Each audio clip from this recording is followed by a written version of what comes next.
Hello, everybody. Thank you so much for the birthday wishes. How is everybody today? This is my first live stream in some time. It is my first live stream on the new hardware, and I'm using new software. So, how is this sounding for everyone? I had some technical difficulties with my microphone, but it seems to be working now.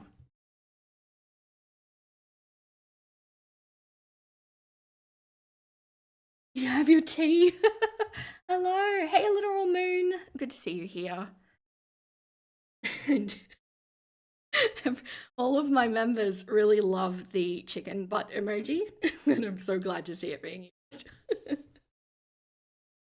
Hello. Okay, sounds good. I'm glad. Thank you for the birthday wishes, Giselle. Yes, Giselle, you were my first member for quite some time, a very, very early supporter, and I'm very grateful for that. And now it's almost hatched. Yes. And actually, I had drawn all of the emojis up to 6 months, and I'm thinking, that'll keep me going for a while. And now you're approaching where I've drawn up to, so I need to. You're basically going to become a rooster. Okay, so my nuggets. Firstly, thank you so much for all of the support. I'm so grateful. I'm like 12 nuggets away from hitting 9,000 subscribers on my first year, and I am fully floored by that. Hey, Sarah. Who have I missed? Beetle Pins. Hello, Carrie. Ruffling feathers. Home Wrecker Burrito. I recognize that name. Mark Kelly Dotty. Hello. Strawberry Cow. Hello, Morphe.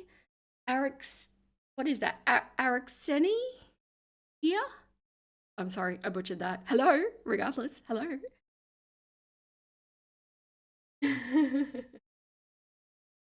Okay. All right. So before we get started, obviously we're here for the Q&A. Sorry, I have to keep muting my microphone to clear my voice. The hay fever is hay fevering today. So I actually, up until about 15 minutes ago, debated on whether to go ahead with this live stream. And I wanted to do a full disclosure with you all because you're just so supportive. And this is kind of the cornerstone of my channel anyway. So I just wanted to let you know what may happen during this live stream today. And it's kind of the reality of my life at the moment. So 2 days ago, I received word that my maternal grandmother had passed. And I'm having some certain feelings about that, as you can imagine. And the thing that's really kind of wearing on me is that whenever events like this happen, my mother gets a little bit more stalky.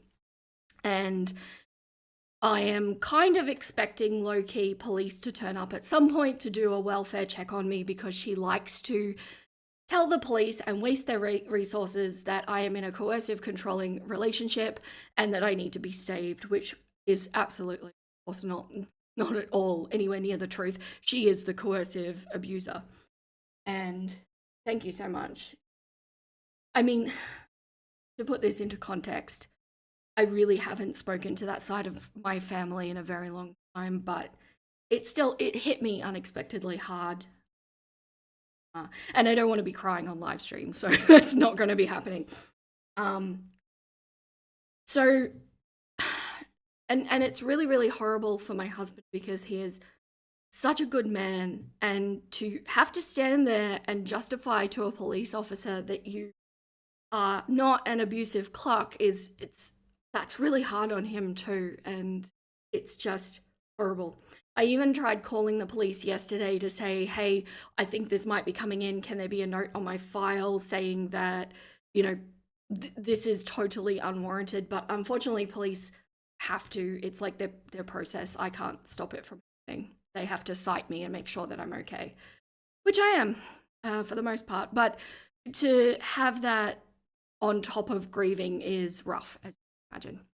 But unfortunately, this is the downside to being no contact. This kind of thing pops up from time to time. Yeah. So I am feeling very, very, very tired, and I thought I'd just see how far we can get. But this is something that I've been looking forward to for 2 months because I've been planning it for that long, and I didn't want to let all of this rubbish break my stride. And yeah, I wanted to be here and talk to you all. And yeah, I've kind of killed the mood a bit, haven't I? I'm sorry. Yeah. So I'm not in any danger, to clarify. I Her pattern is, sorry, clearing. Her pattern is that usually she will send police. Maybe she will turn up, but I think it's unlikely because I am quite rural. And although I believe that she might maybe know what town I'm in, I have a very solid community around me who won't let anyone get to me. If she starts asking around, everybody knows that anyone who knows me and is good will know exactly where I am. Hello, the mother of Baggins, the handsome boy. Yeah. Your bestie is in a situation like this and you're getting her out of the country on refugee status. Wow. You come in too hot when something bad is happening. No, it's okay, mother of Baggins. I'm just trauma dumping all over you guys. And no, I'm just letting you know that there may be a break in the stream at some point. I imagine that if police do turn up, it'll only take 10 or 15 minutes for them to just check that I'm okay. And I'm happy to put something on for you guys to watch while that's happening, if you like. Hopefully the stream can take your mind off things. Yeah, that's what I was thinking. And I nearly pushed it just because I'm still a little bit teary, and as you can imagine, but um, I, like, in all honesty, this woman has controlled so much of my life. I don't want to give her another single day of it. And this is such a really big moment for me. I've been working so hard all year, and I don't, fuck her, no. Anyway, so what I was thinking, depending on how far we get, I'll run through the Q&As, and you're more than welcome to ask me things in the stream as well. Obviously, some things I can't answer because, crazy stalker mother, yeah. But I thought then if we're still good to go, maybe we could go take a look at my first ever video, which I don't actually remember what I said in that video. And I really found my style, and I've learned a lot since then, so it might be really cringy.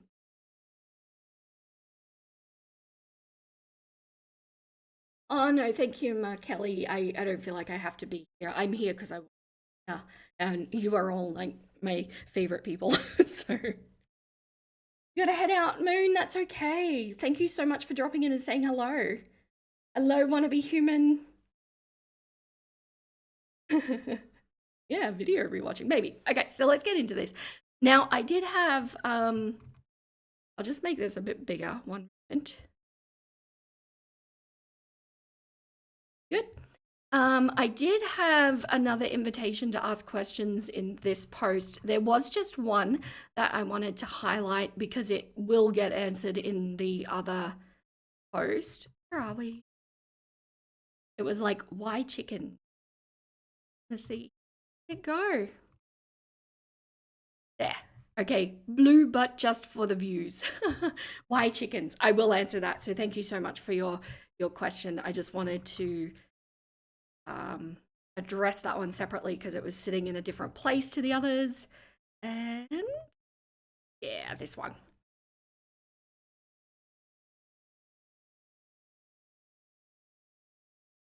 Hey Greta, nice to see you here. No problem, Eric. Thank you so much for dropping in. Okay, so I thought I'd just run through them and you guys can jump in and ask me whatevs. But quite a few of you have been wanting me to talk more about myself, which is not always the consensus of things in my videos. But yeah, I'm just so stoked to have gotten this far. When I started this channel, I was thinking to myself, oh, I'd be so happy if I hit 1,000 viewers in the first year. I'll be really, really happy if that's my goal and I hit that. And meanwhile, it's like nearly 9,000 now. I can't believe it. Thank you, Amanda. Thank you. And I'm just keeping an eye on my subscriber count because I think it's possible that I will hit 9,000 during this stream. That would be cool. 11 more nuggets to go. Okay. Okay, okay. All right, okay. Sorry, I know you can hear my mouse movement, by the way. It's very ALR of me. I'm slowly upgrading my setup so it sounds better too. Bye.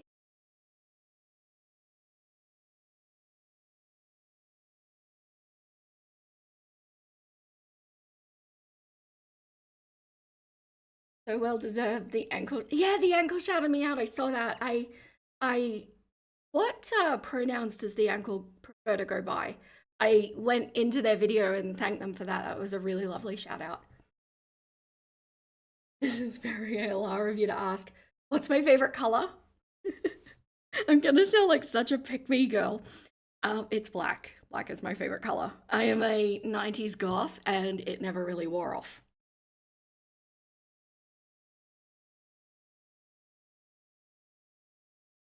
Vera, happy streaming birthday. You struggle with your sleep, so you watch this tomorrow. No problem, Martha. Thank you so much for coming in and saying hello. Replay nuggets are always welcome. It was really ALR. Oh, if it was, I'd find a way to blame it on you.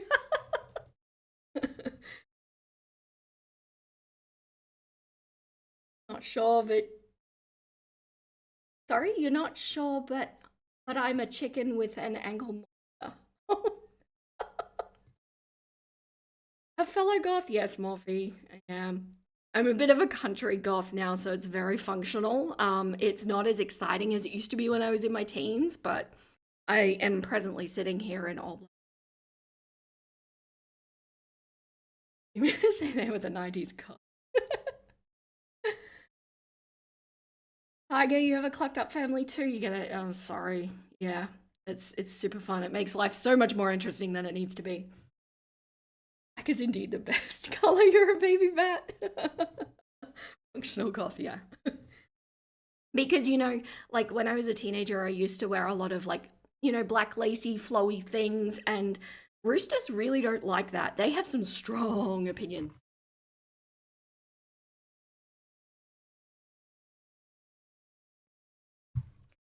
Okay, the way I've got my screen set up, sorry, it's just cut off that bottom question there. So the first question that I got from this from 65235354, it's an exceptional. I love it. I love it. Have you ever heard of Little Elvis and the Truck Stoppers? When I read this, I'm like, oh, that sounds so familiar. And what a first question. Like, what? And I looked it up and I'm like, yes, I have heard of them. But it's an animated TV show that I think was Australian, I think. But it came out when I was like 13. And when you're around that age, kids' shows are so uncool. And I was in that phase, so I didn't really watch it. But yeah, thank you for the question.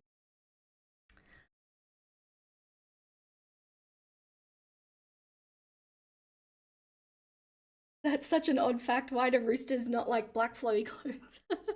um, so it's not black, it's the flowy and the way that they move. You know how cats can't help but bat at moving things and it really kind of revs them up, or even bulls when you're waving flags at them. Roosters are the same.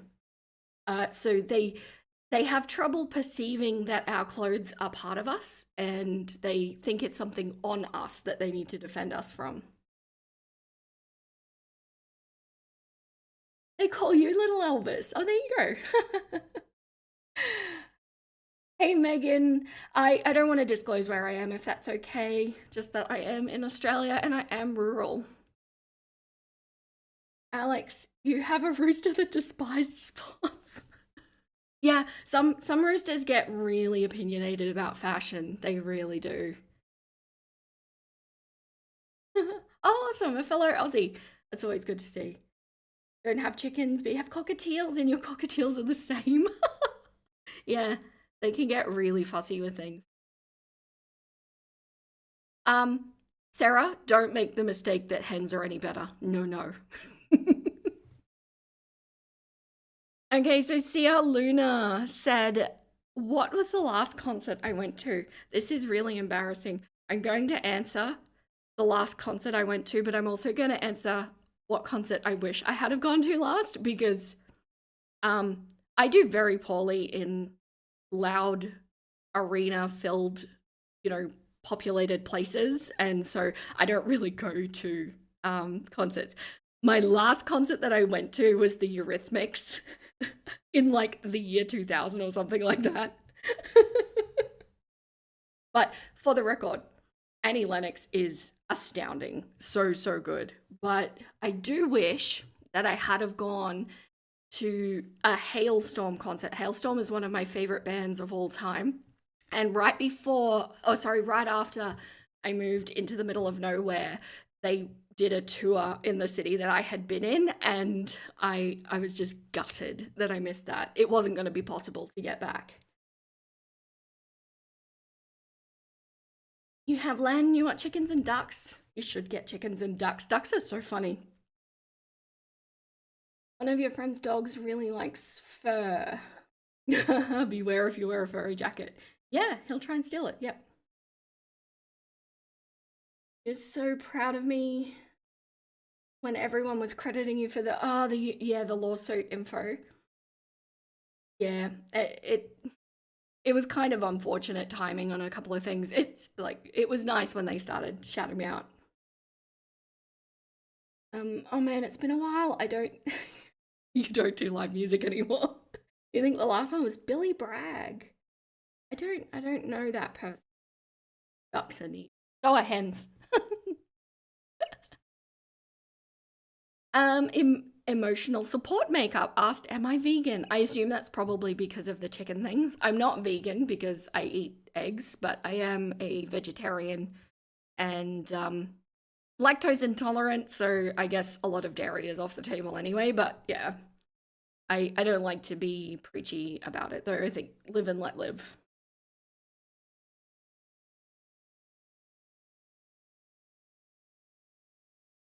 Hi, Teresa. What was bad timing? You meant it sincerely? Did I miss something? Sorry, trying to keep up with it. I'm seeing few factors, a few reactors who have obviously been watching. Yeah, I know. I'm starting to see it too.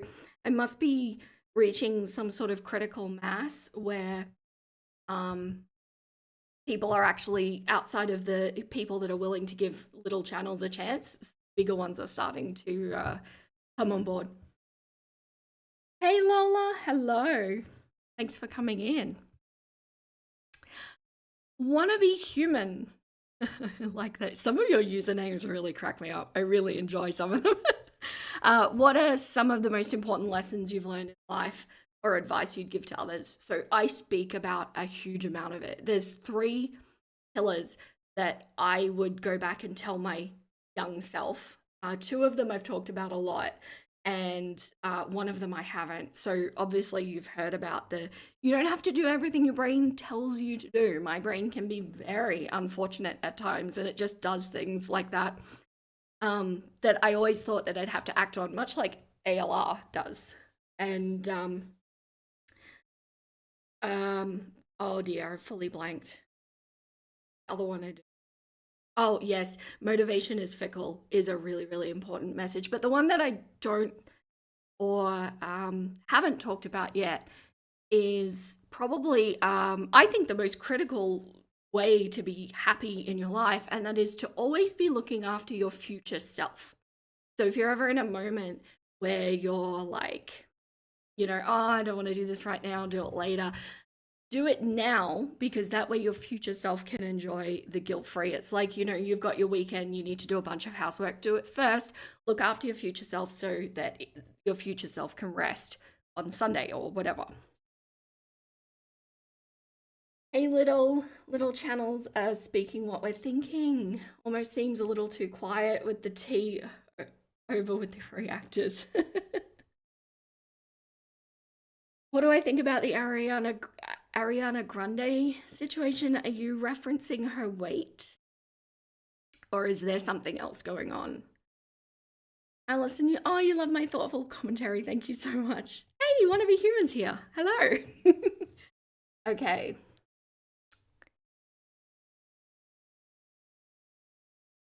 Brittany, Brit, no, Britt Nene asked, "How old are you? And besides making YouTube videos, what do you like to do in your spare time?" I am 40. That and anybody off? I'm still relevant, okay. Um, and I do a lot of stuff in my spare time. I have so many hobbies, it's not funny. And yeah, at the moment though, a lot of my spare time has been going into this channel, and that's kind of been my focus for a year.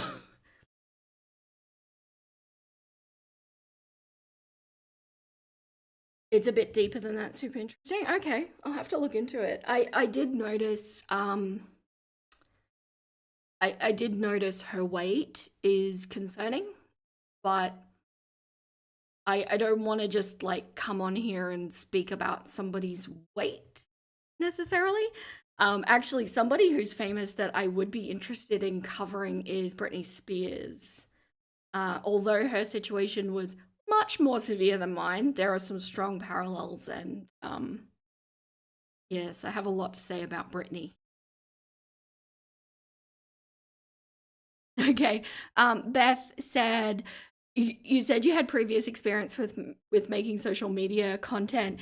Was it under a different name? Was it the same type of topics? Not asking you to reveal anything specific, by the way, just curious. This is coming up a lot because, I keep saying, I know what I'm talking about. Um, it's nowhere near as exciting as it sounds. It's not like I was some massive channel who had a massive downfall and now I'm like hiding. It's just that because of my history, I've covered so much ground and made so many mistakes a lot later in life than I have. And so it it results in me having learned a great deal of lessons that at an age that I can process them and then turn them around into wisdom.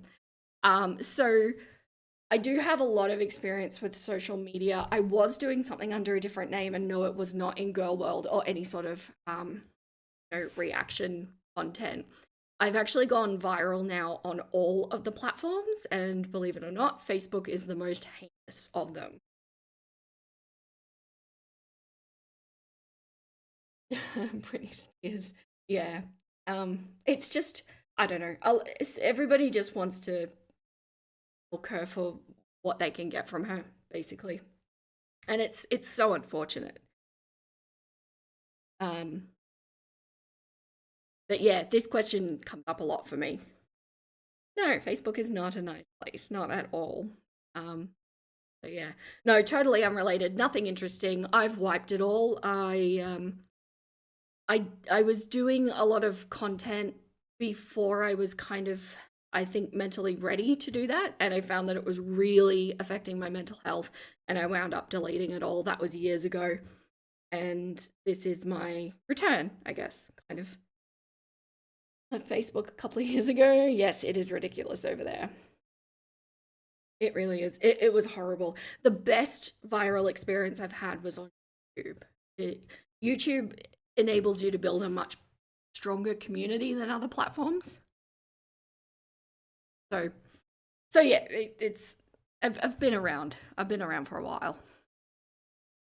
um, Jaw ripping said, "When did you fall in love with chickens? Are they a lifelong interest or something you picked up recently?" It's pretty recent. Um, I'm breaking up. Am I still? No. This will be, yeah, I leave it up there so you can watch it on the replay if you want to. It's okay? Okay, good. Okay. Keep letting me know if there's problems. I do have Australian internet. It is very shit. Very, very shit. Although, is New Zealand internet any better? I don't know. So I fell in love with chickens approximately 3 years ago. And animals in general have been a lifelong interest, but chickens are fairly recent, and there's no looking back now. It's too late. I'm a chicken person. No problem. Thank you so much, Lola. Oh, play Diablo 4. Nice. Yes, I totally understand and I support this.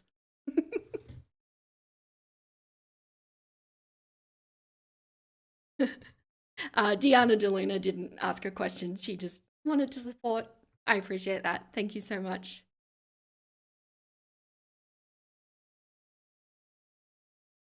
A mum's POV. Why does everyone go mad for Brittany when she's obviously... Oh, yeah. Everything is so much more nuanced than it seems on the surface. NZ internet is apparent. Is it really apparently the best in the world? Wow. Yeah. And I bet you pay an arm and a leg for it too over there. New Zealand, I think, is worse than Australia for cost of living.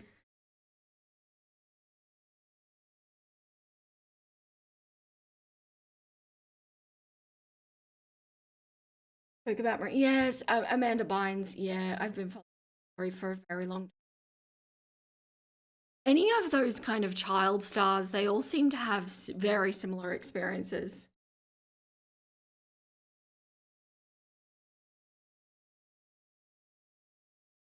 Okay, so Kate asked, why did I start this channel? And there's a few variants of this question as well, so I'll thank you as I get there.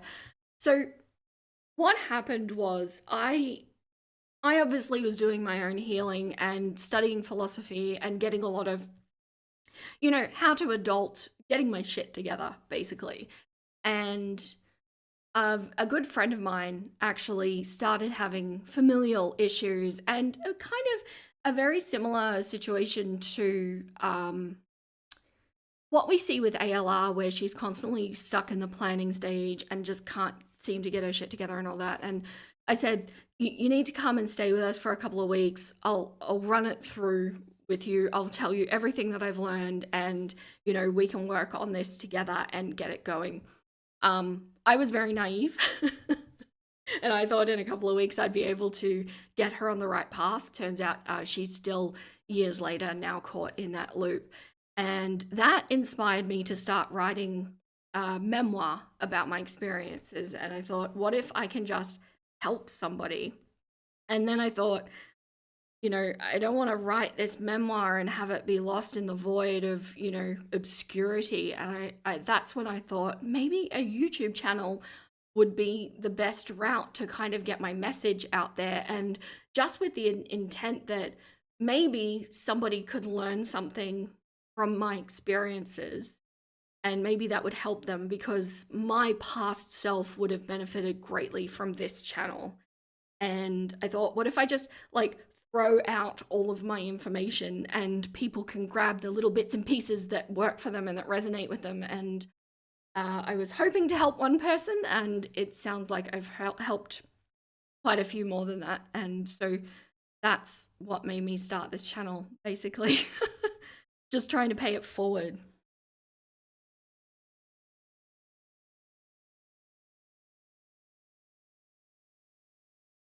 Katie Maxwell asked, what would I say to my mother if I ran into her?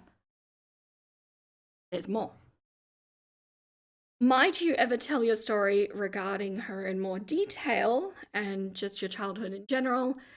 And kind of a personal question that is more advice seeking than anything. Do you think a sexless marriage can remain happy and healthy when one wants it and the other is unable to do it physically?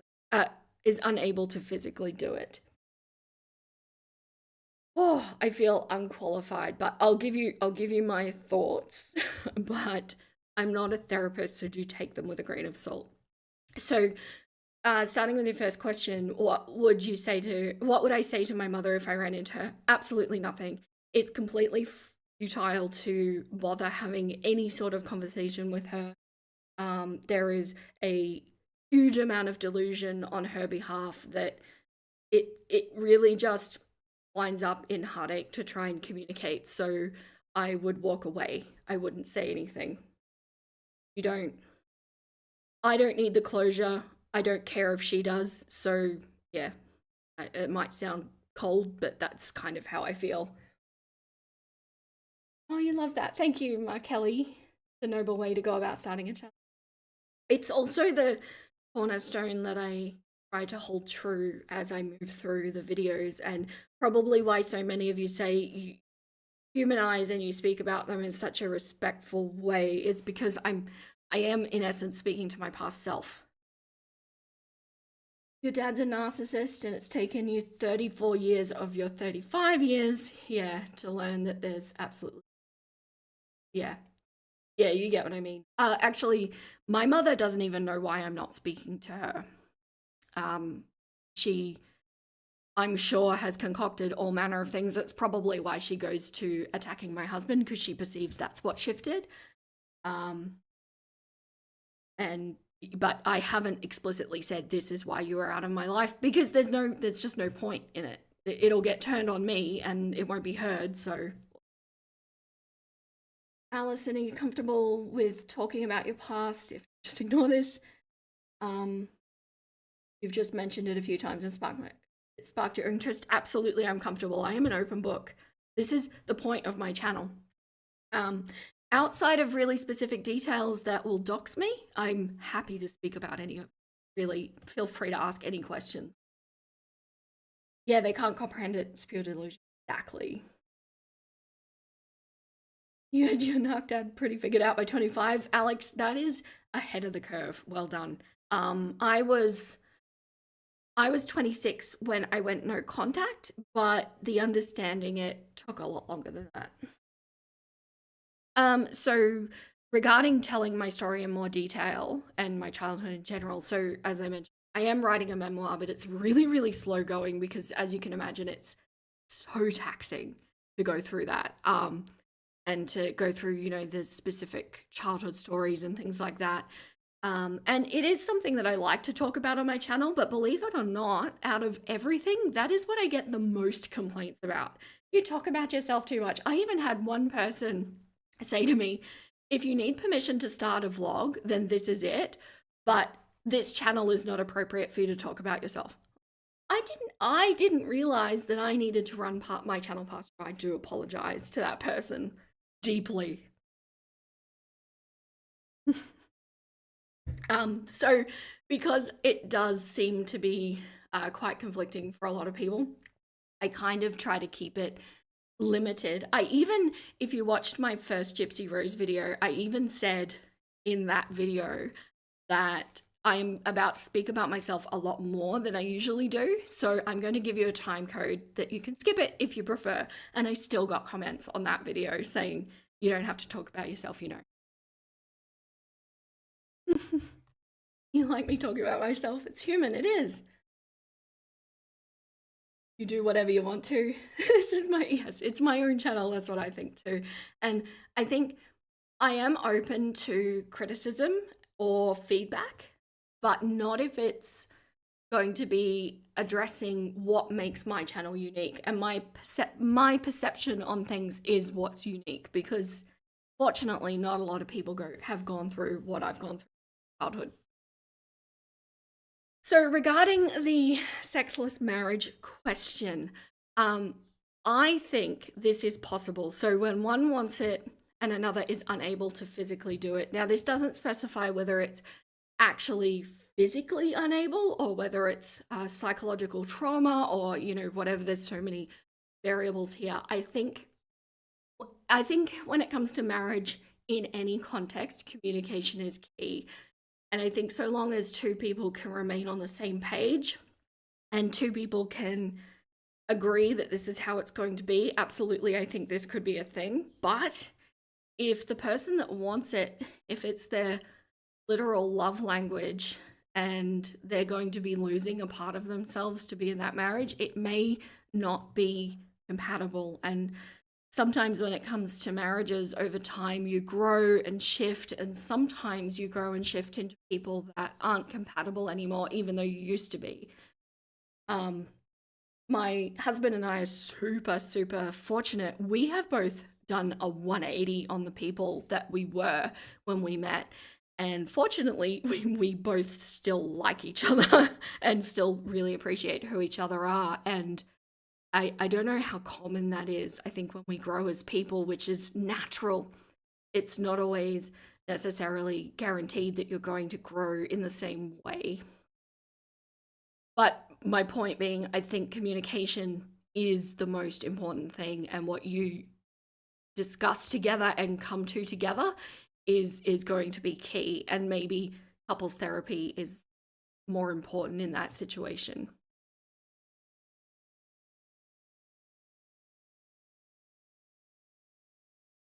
You're a bit slow. You did leave the country at 27. Hey, better late than never.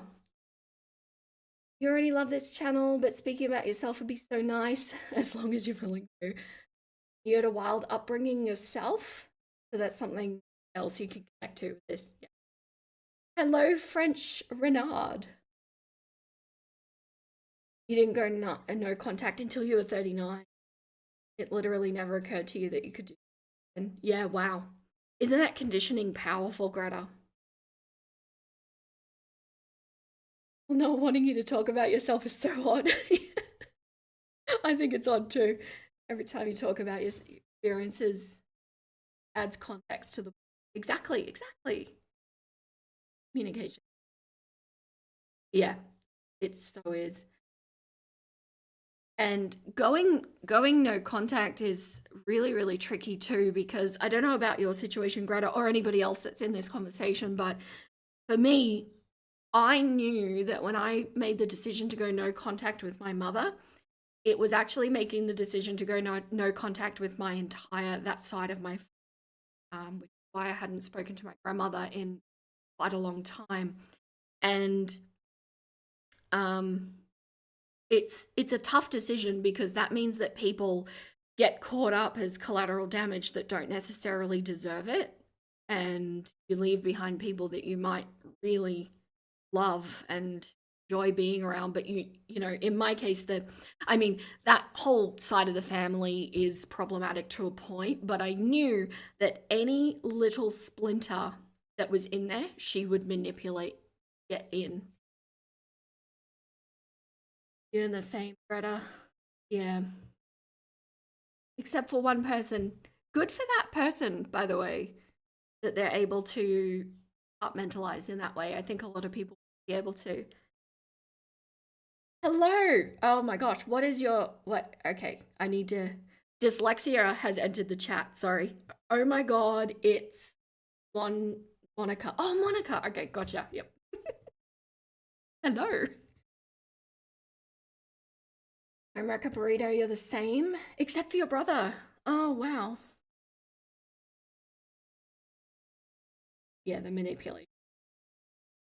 Yeah, no contact with the entire side. Yeah, and that's why, for so many years, I think I couldn't handle hearing the line, "But it's your mother." It's the worst thing you can say to me. These days, I understand where people are coming from, but it's it's so much more than that. And if you've never gone no contact, and if you don't understand it, the correct thing to say to somebody is just, that must have been a really hard decision for you to come to, and I respect that. That's the response. Not, but it's your whatever. What reminds you of your aunt raised you? Oh, interesting. Um, Amber's aunt reminds me of my aunt. I haven't covered her. I don't have anything nice to say. And I know that that's conflicting for a lot of people.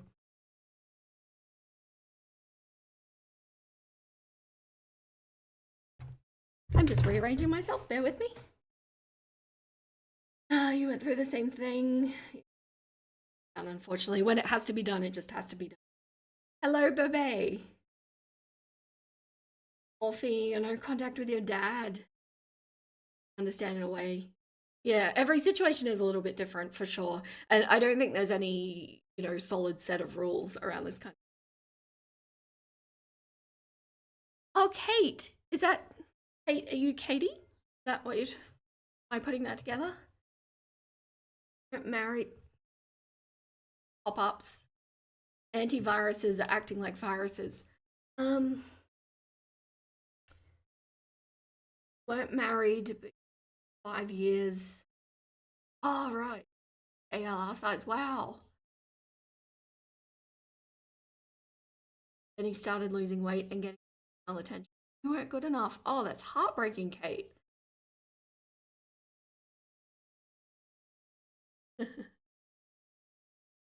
Tammy's a wild card. Uncomfortable vibes there.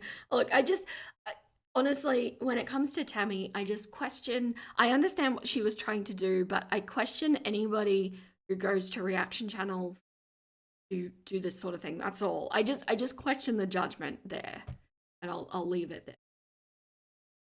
So many no contacts. All is no contact with your mum. And yeah, that another response that doesn't land great. That's so sad you don't talk about. Yeah, no, it's a great thing. My life has been so much better since going no contact. Have I been keeping up with anything in girl world? Yes, a bit. The only people you watch are gone for the week, it seems. Really? Yeah, I cover girl world. I've actually been focusing on building my girl world community because like I reckon a good 85% are Eugenia. And fortunately, this Rachel situation has actually benefited me in that way.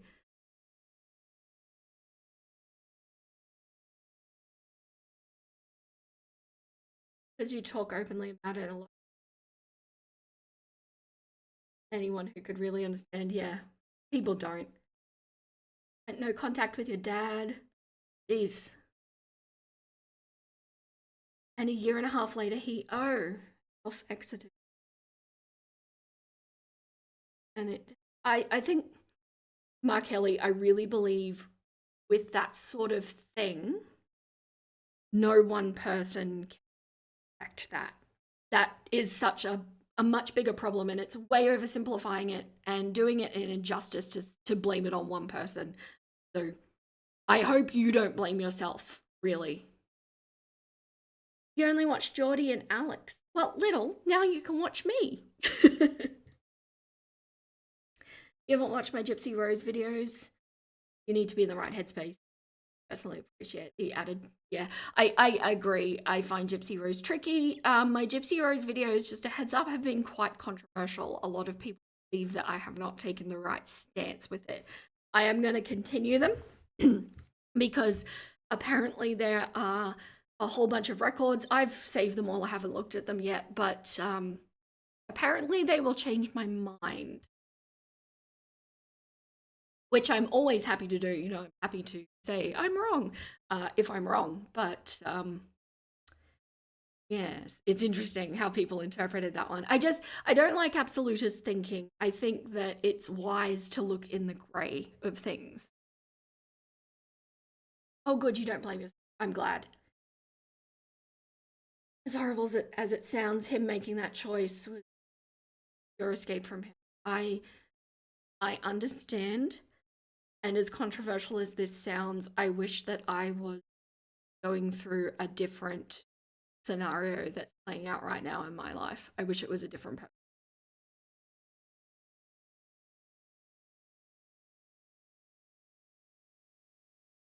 Oh, you didn't know why you were already subscribed when the Rachel video came up? Oh, there you go. Hey, at least you subscribed. That's great.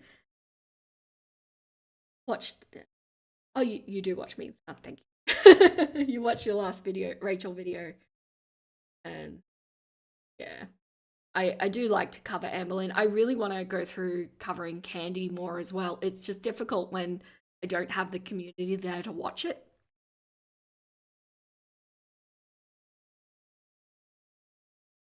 You would quite leave Gypsy alone. She got out and avoided her contact. Now you feel like you'll never catch it up. Yeah. Greta, I did the same thing. I couldn't handle it when she got out because our stories to a point are similar, and I really struggled with that. But I will actually be kind of doing what I'm doing with Eugenia, where I'm moving through all of the years. So we will learn together. I don't think that's controversial. It's it's not a common thing to say. I hope you understand what I mean when malicious. There's been a lot of suffering at her hand. Um, T loves winter. Oh, T, I love winter too. I hate summer. I think you've already said, but wanted to ask if you'd ever do a meetup. I've always wanted to sit and chat with someone else deep into Eugenia and Girl World law. No one gets it, especially in Aussie. That's so true. I hope none of you take offense to this. I really don't mean it this way. I am so antisocial, and it's probably the only thing that this channel makes look fake in my life. I think I look a lot more social than I am. But this is all very on my terms, and I absolutely cannot do meetups. It's not you personally, it's none of you personally. It's just who I am. I live in the middle of nowhere for a reason.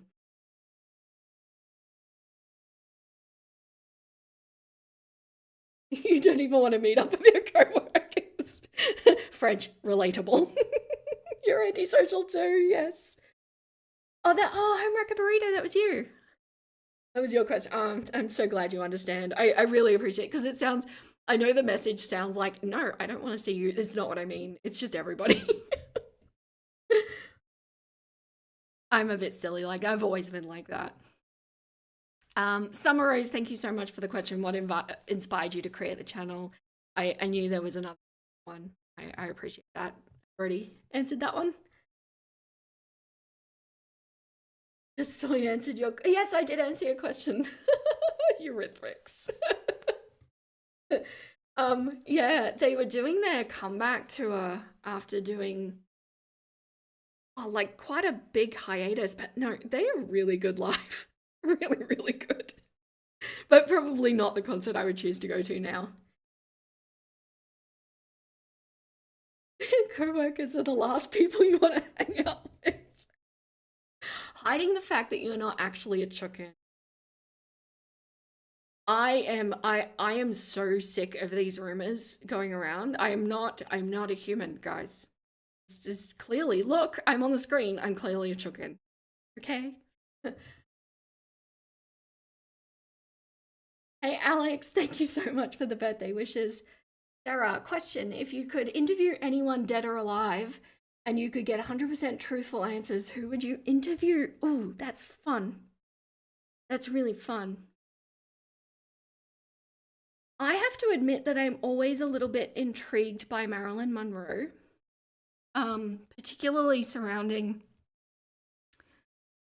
her political affiliates and things like that. I don't know if that sounds like a silly answer, but she's the first one that came to mind. I always feel drawn back to her. You heard? I am not a goose. French, for shame. For shame. Honestly, you would be on edge meeting up with anyone from Girl World. While you enjoy talking with some people, you never know who's gonna who's gonna pull a Rachel. See, it's going to be doing a Rachel. That's gonna be a term.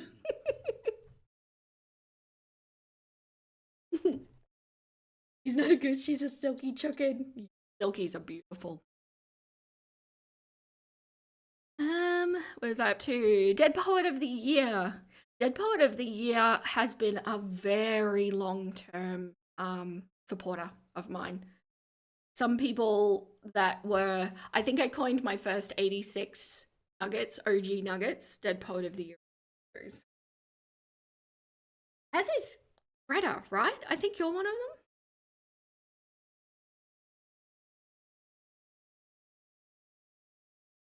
There's already a weirdly large amount of geese in Gold. Can you explain that sentiment, Greta? What's my favorite breed of Chooken? I do think it is silkies. There's something different about silkies.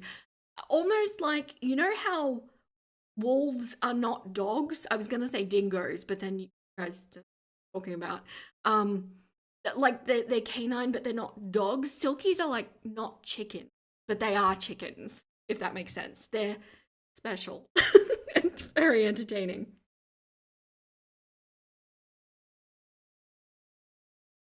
Allison, I can't personally understand because I was very lucky to be born with um but I've witnessed loved ones go through the destruction of parents.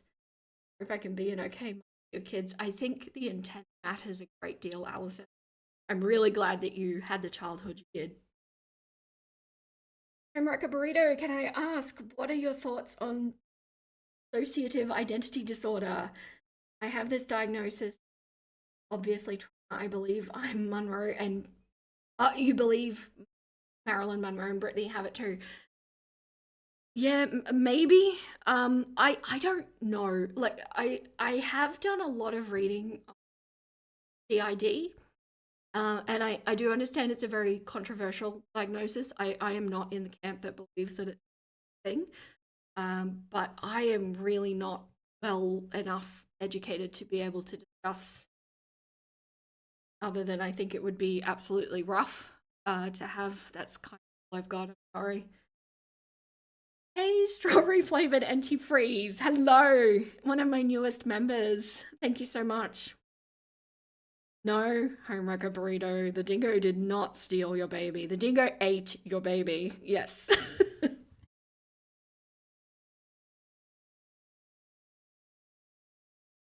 Oh, the usernames with I never noticed that, Greta. Yeah, I'll have to now that'll be all I see. French, possibly bipolar, yeah.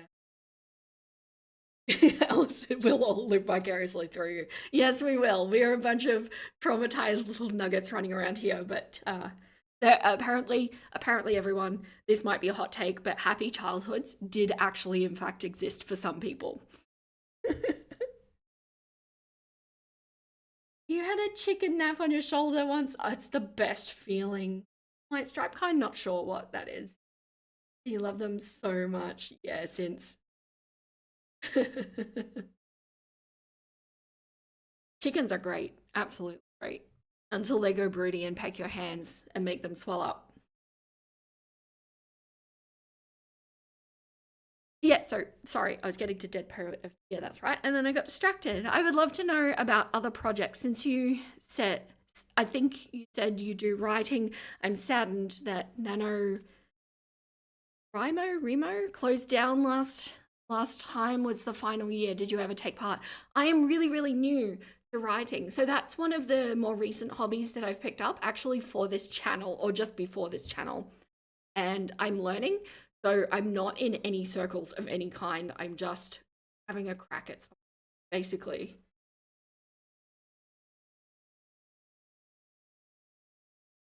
You had a chicken lay an egg on your shoulder? That chicken must have really been comfortable in your presence.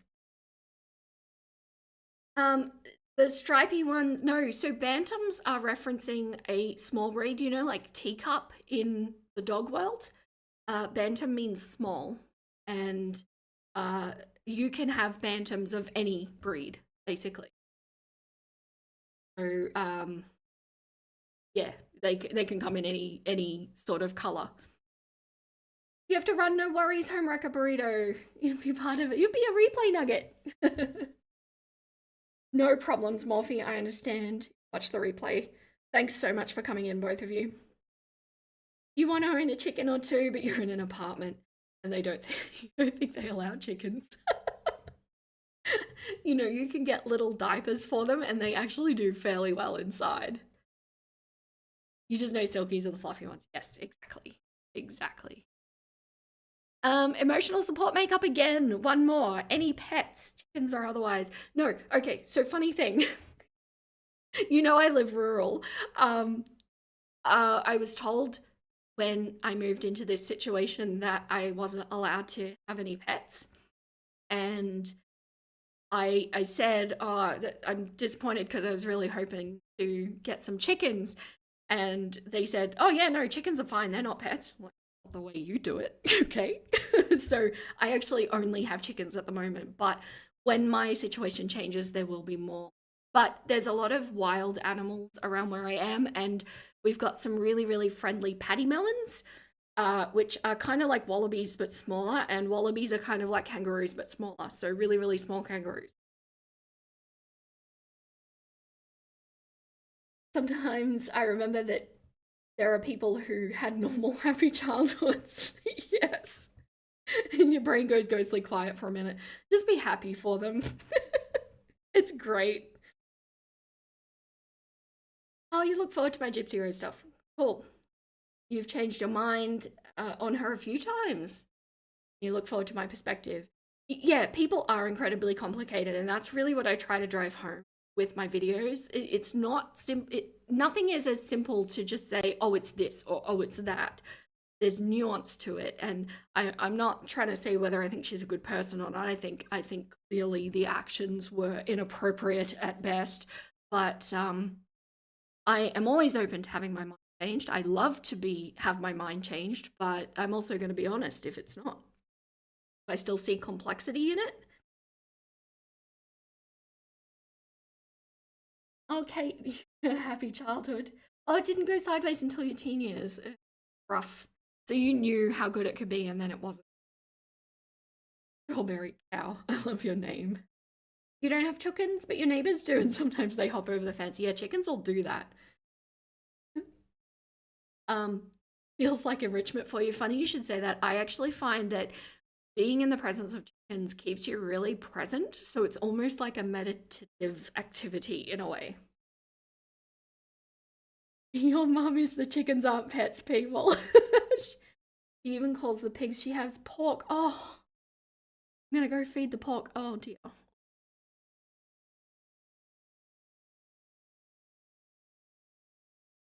Adorable. You should add a pic or two of the tiny kangaroos in a video. I'll try and get them. Yeah, they don't love being filmed.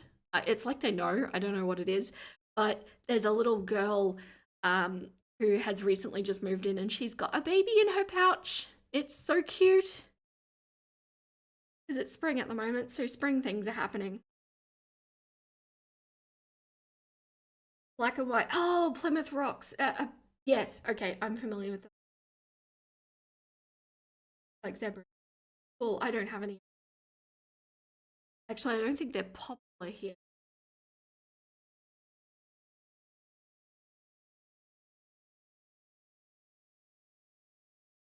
Yeah, you wish you could have pets. I love animals too. It really doesn't matter. I have a tiny little jumping spider on my monitor at the moment, and I'm even looking after that.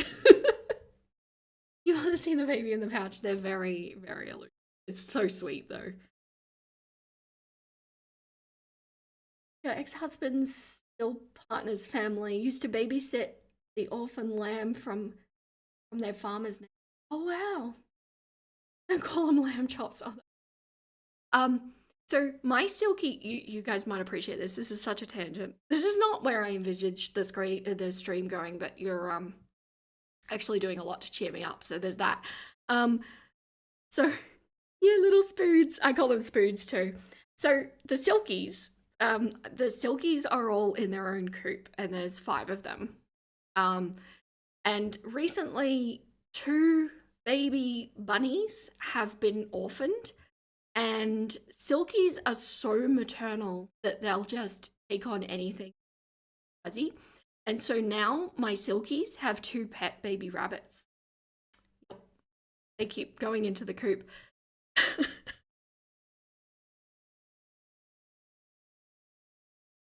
They catch stray bugs. They do. They do.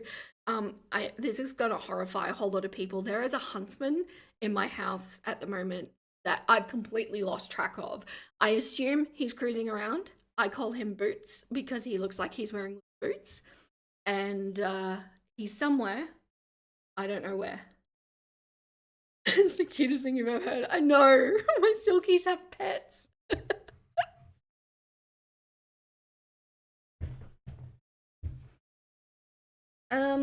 Sorry, readjusting myself.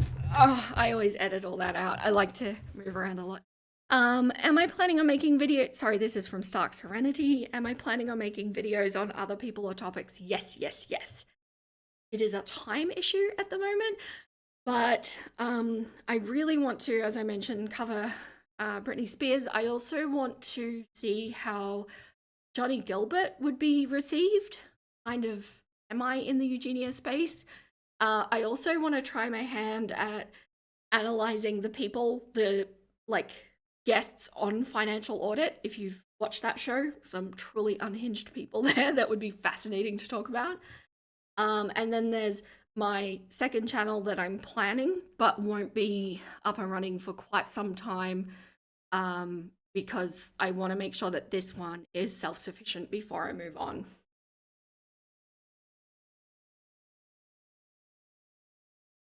Meghan Markle, she hasn't stood out as somebody worthwhile to me, but I'm open to the idea. I kind of just, I don't know, it's a weird sensation where I feel like people speak to me in a way, and like I feel like I can see things. So I don't know much about Meghan Markle though, to be honest.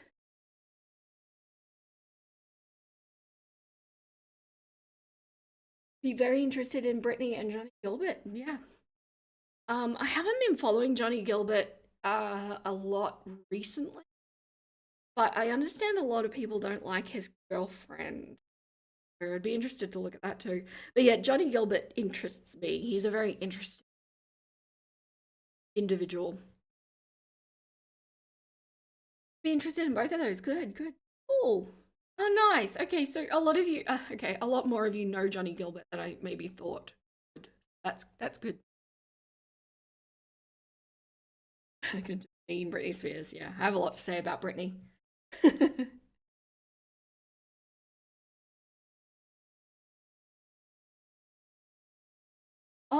Sorry, French, I was just reading your comment. Are you talking about Meghan Markle as a bigger liar than Anne Boleyn? That is saying something. You saw one financial audit guest by someone who was adjacent to the vegan drama community, but is now in the weight loss side of things. Jeez. You once your camper saw a huntsman spider at night and screamed bloody murder. Calming down the cabin was interesting. No problems, wanna be human. No, Johnny's American. Interesting, French. Yeah, okay. I'll make a note to myself. I might that sounds interesting. Am I breaking it up? Is that okay? My microphone was being weird for a moment there.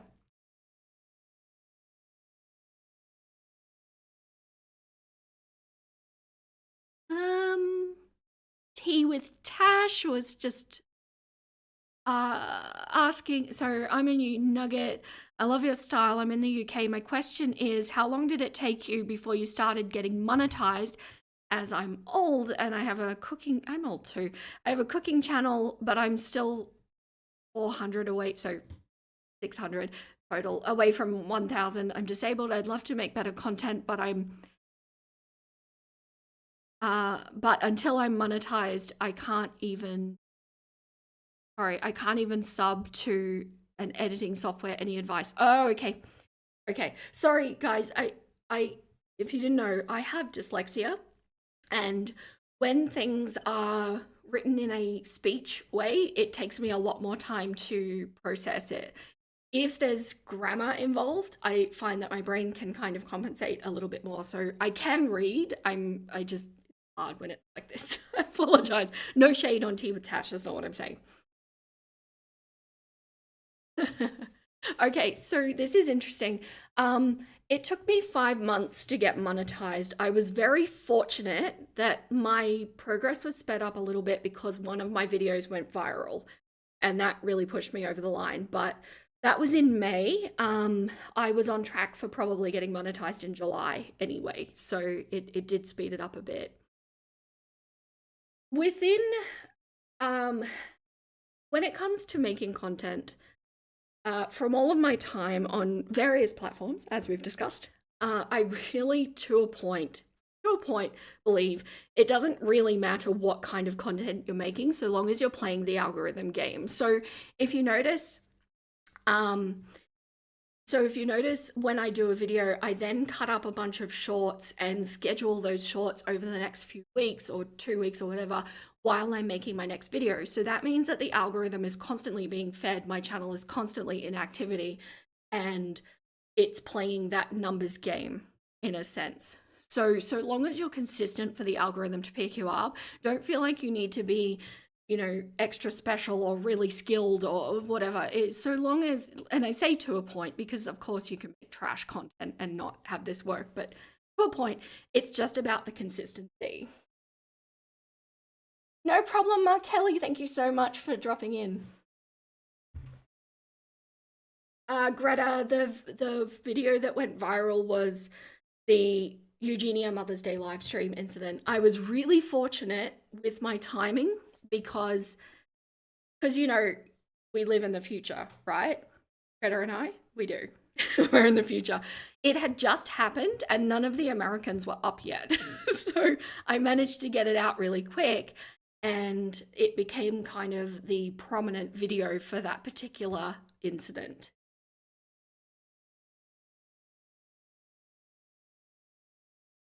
So yeah, but it really, really is about consistency and you do not spend money on editing software. I use a professional level piece of software called DaVinci Resolve. It does have a paid version, but its free version is completely functional and it is as good as Adobe Premiere. It is spectacular and you can even set it up like that. If you're not as tech savvy as using a professional piece of software, download CapCut. It has an app and it has a desktop version. It's super easy to use and really friendly, and you get really cool transitions and things like that. Don't pay for anything. You don't need it. The Aussie advantage, yes. I live in the future. Yeah, so consistency, get some free software and be yourself. Try to find what makes you unique, or at least try to find, try to make the videos that you would want to make, which is what I'm doing. And the whole point of my channel, I'm making videos that I want to watch. And so long as you're doing that, it's a numbers game. It happens. And it doesn't matter what platform it is, that's always the rule.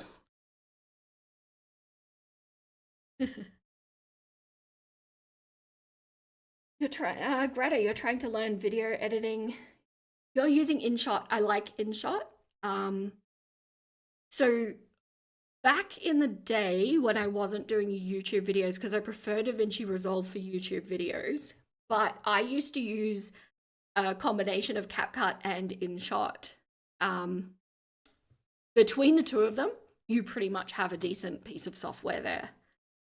But what I did like about CapCut was it had a desktop function, but that's just me. I'm a PC user. Foul Nourished. Any questions? I appreciate it. What kind of media do you watch? And did you sorry. Oh, I'm embarrassed. Did you watch growing up TV shows, movies, YouTube, etc.? Right now I watch a lot of true crime. Like a lot.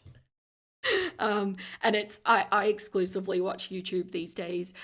Growing up, my favorite show when I was growing up was Buffy the Vampire Slayer. Because yeah, if you're an elder millennial, of course that was your favorite show.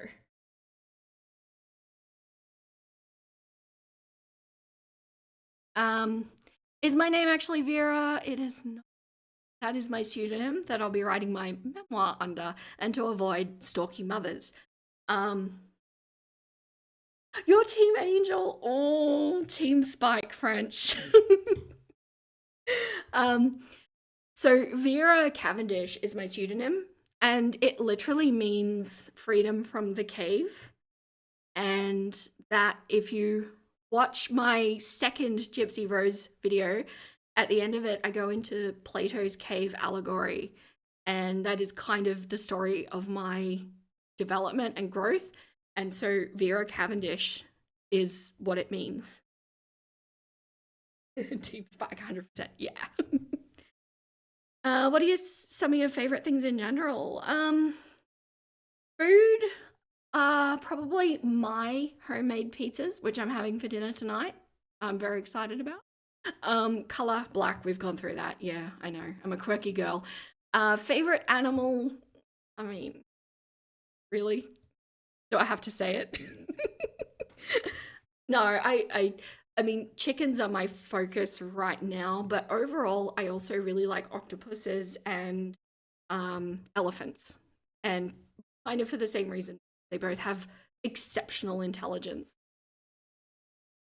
Do I have any siblings or extended family that I talk to? Uh, I deliberately keep extended family out of the conversation because the point is kind of my mother, and I don't like to speak too much about them because there are a lot of people that have been victimized by her that perhaps don't realize that they are being victimized at the moment, and I'm not here to tell their story basically, so that's why I don't speak about them. But I do have family, yes, just not that side. Hey Nocturne, thank you so much. Thank you. Um, Marshmallow Meadow, I love your name. Have you ever been to an ACA group or read the book Adult Alcoholic or Dysfunctional Parents? No, I haven't. I have to admit that although I acknowledge that it's really beneficial for a lot of people, I don't like therapy or group talks for me personally. I don't enjoy that environment. So I couldn't see that being beneficial for me in any way, but like I say, I fully endorse for other people, but also if it's not for you, you know, find what is for you.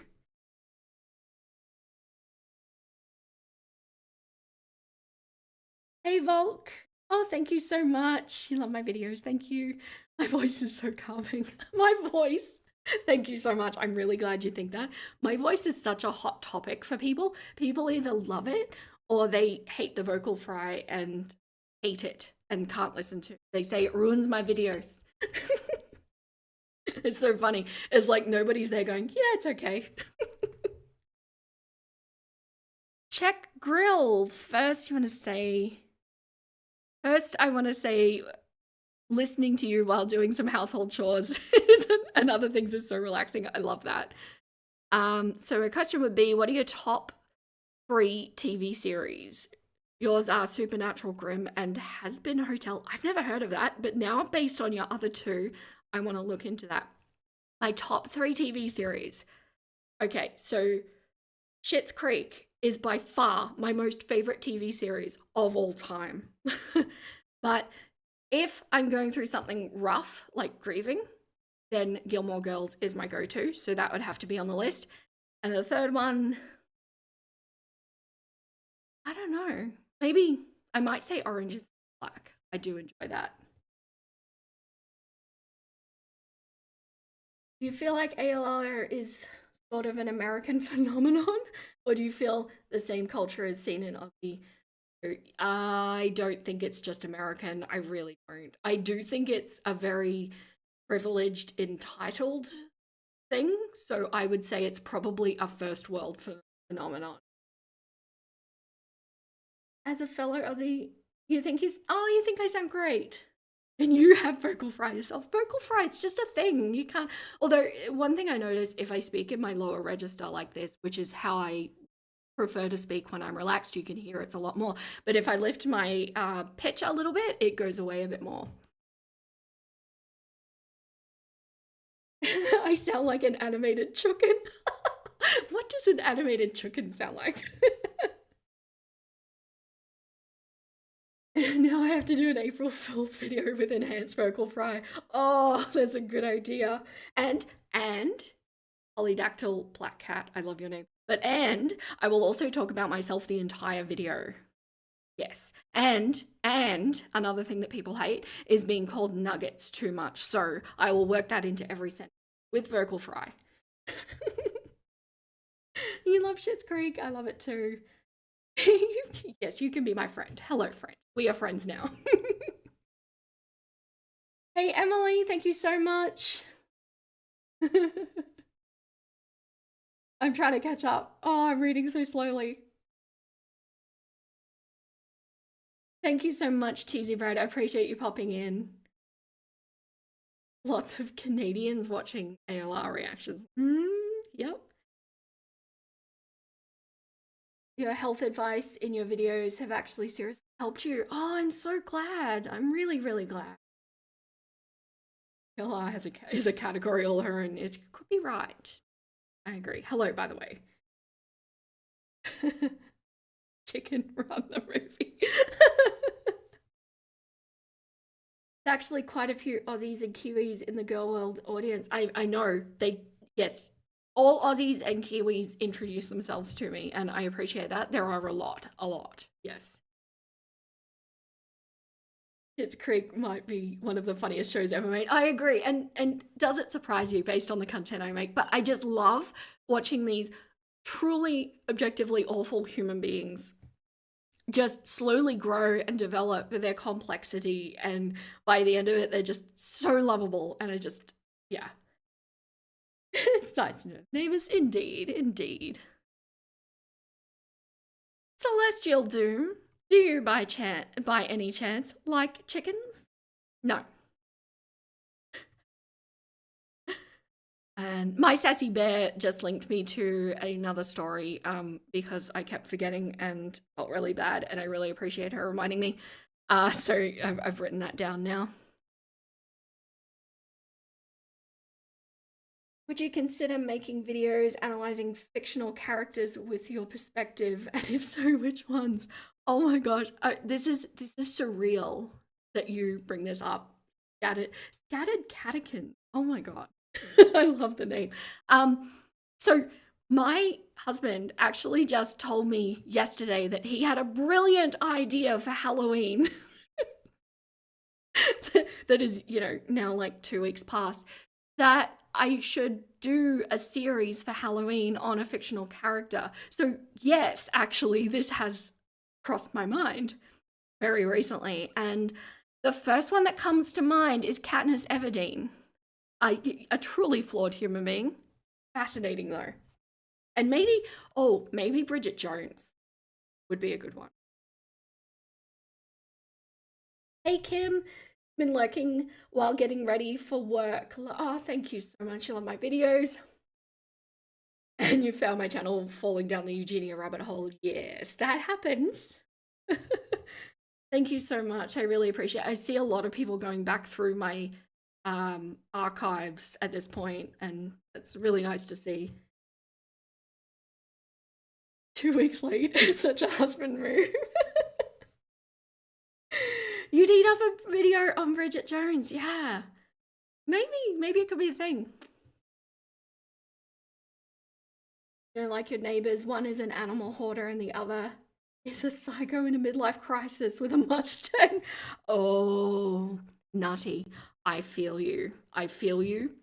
One of our neighbors is going through a divorce, and the teenage son is not handling it super well. His outlet has been over revving his car, and in the middle of nowhere, it's so quiet, it's so beautiful until that happens. I feel your pain. Yeah, so scattered catechins, I think that might be on the agenda.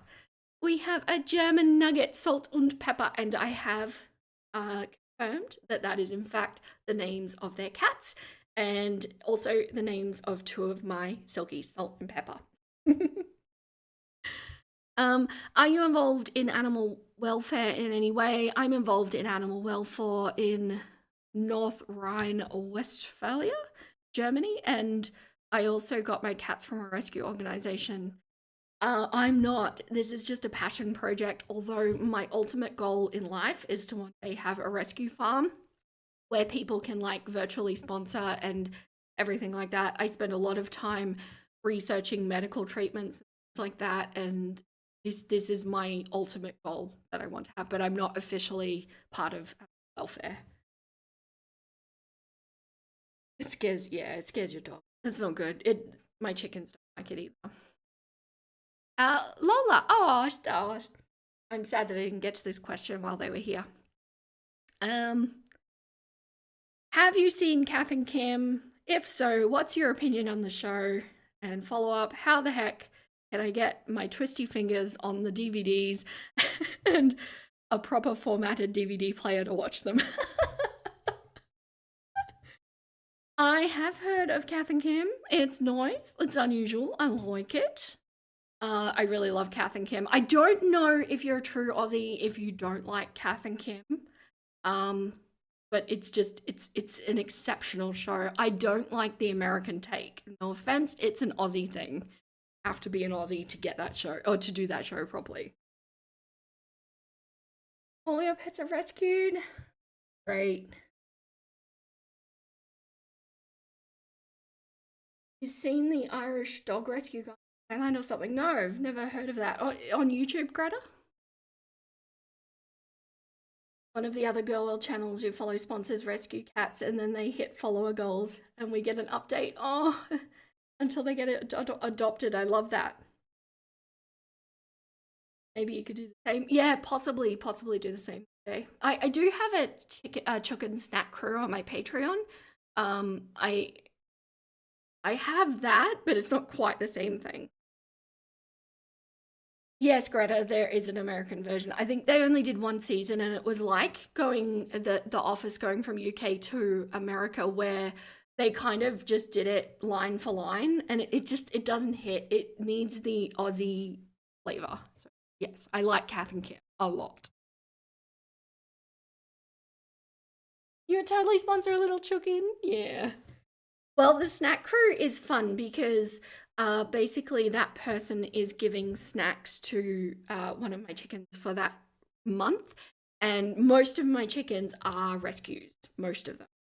So yeah, it's making a little rescues day.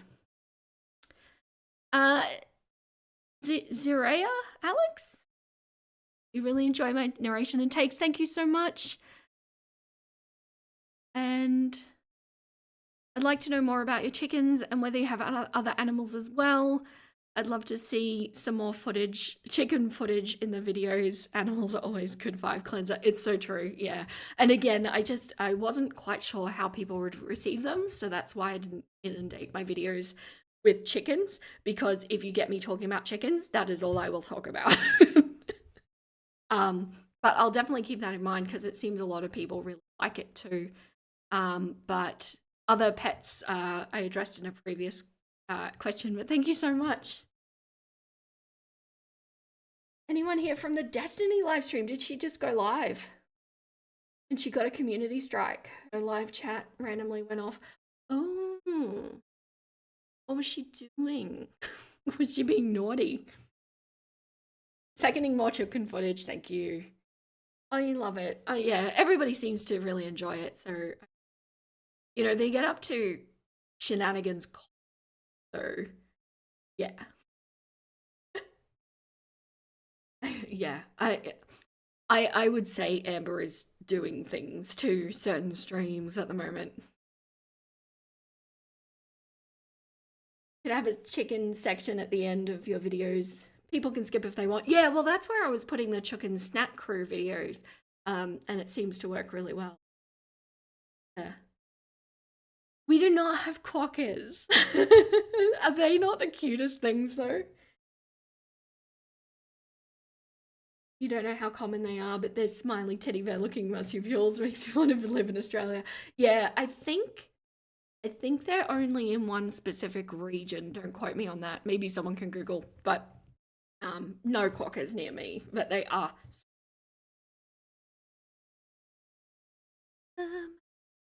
Lola again.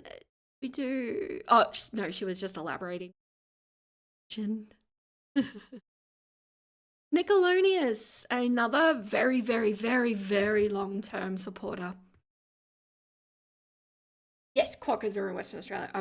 That would have been my guess. Yes, and from what I understand, just a very small section. So Nickelodeus asks, "What is your ultimate dream job? I think you'd make an excellent private investigator and mystery solver.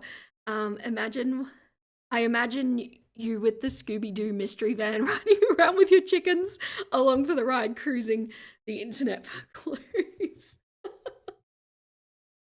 My ultimate dream job would have to be anything creative making things. I have a very strong call for like to create things, so it doesn't really matter what it is so long as I'm creating. This, for example, is also in that category.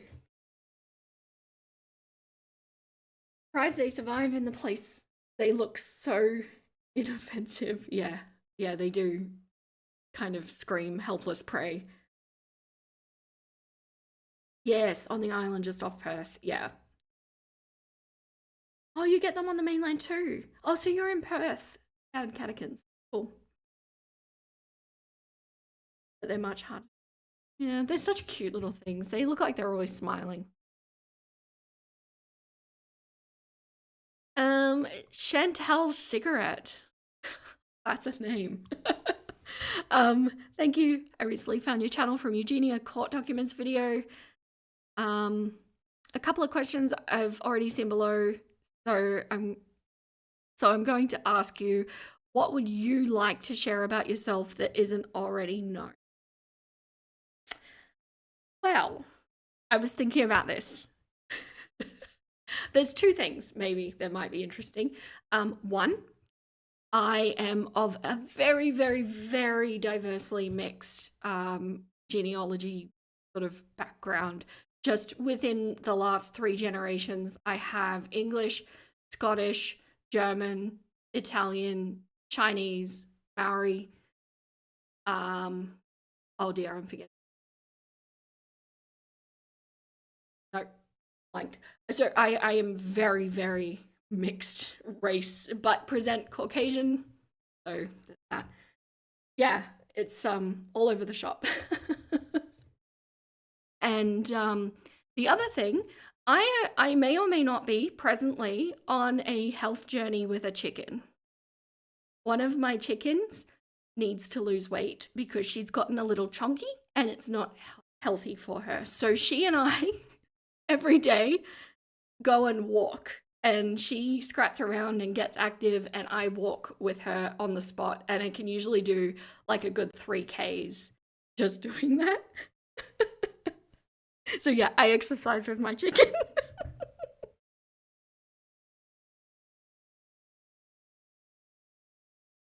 Marshmallow Meadow, you've spoken a few times about this not being your first rodeo. Wondering if you have another YouTube channel, social media page that went viral, still active. If not, what content did you post? I'm assuming this is your first channel about Girl World. I appreciate your thoughts. Your thought out and, in my opinion, respectful video. Thought out and, in my opinion, respectful videos and tough sometimes taboo topics. Yes, they are sometimes, aren't they? There's a thin line between gossiping and spreading awareness, and I think you operate around that line with such poise and grace. Happy to be a nuggie amongst all the nugs here. Have a clucking day. That's so sweet. Thank you so much, Marshmallow Meadow. So I think I've kind of run through a lot of this already. None of them are still active. I closed them all a few years ago. And it was mostly like, I don't know, gardening, craft sort of content. But this is absolutely my first delve in and reactions, generally speaking. I don't have Twitter. I don't, Greta. I just have TikTok and Instagram, and I could not care less about them. They're literally just a way that people can send me things if they want to, and that's all I have them there for, just because YouTube doesn't have that functionality. You can skip this, obviously, but I imagine you're having red hair. Is that true? Presently, no, but I have had bright red hair. I've had a lot of colors of hair, but yeah, my favorite is red, actually. So it's really funny that you say that. It's just too much upkeep to have in this kind of life. You imagine red hair too. Oh, I'm giving redhead vibes. I just have my natural color at the moment, which is like a brown, out of functional necessity. Nothing too. Sorry.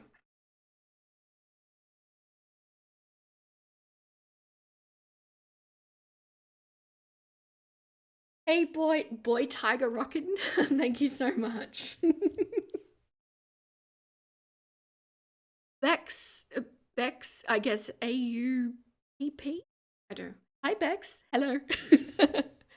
um, love your content. Your very soothing voice while delivering said content. Would love to know what your favorite era or part of Girl World is and what made you start your channel. So I've kind of done the channel bit already. My favorite part of Girl World. Um, as in which one would I watch first? I know that she's not really Girl World, but I have to say Eugenia would be my favorite part. Following that, I really like Hungry Fat Chick. I like covering her the best. It's just nobody else really agrees with me there yet, but they will. They will. You think it's the name Vera? Something about it gives redhead vibe. Can't remember if you said already. Do you play any video games? Oh, do I play video games? I am an OG gamer girl, not the Y one, but yeah, I've been gaming since I was very little, and at present I am playing a game called Desperados 3. It's kind of a real-time tactics game, but I don't know. If so long as it's not an MMO, I'm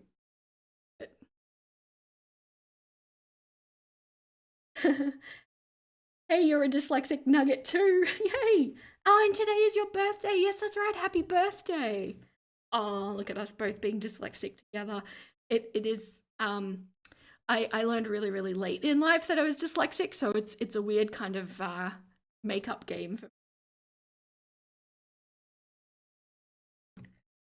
not Counter-Strike, no. I'm probably not as much into first-person shooters. If I'm playing first-person games, it's definitely more in the Skyrim vein of things. Skyrim is probably my ultimate game that I routinely return to constantly. You've been gaming since Pokemon on GBC. Shall I date myself, my nuggets? I've been gaming since I had an Atari, and yeah, that was a while ago.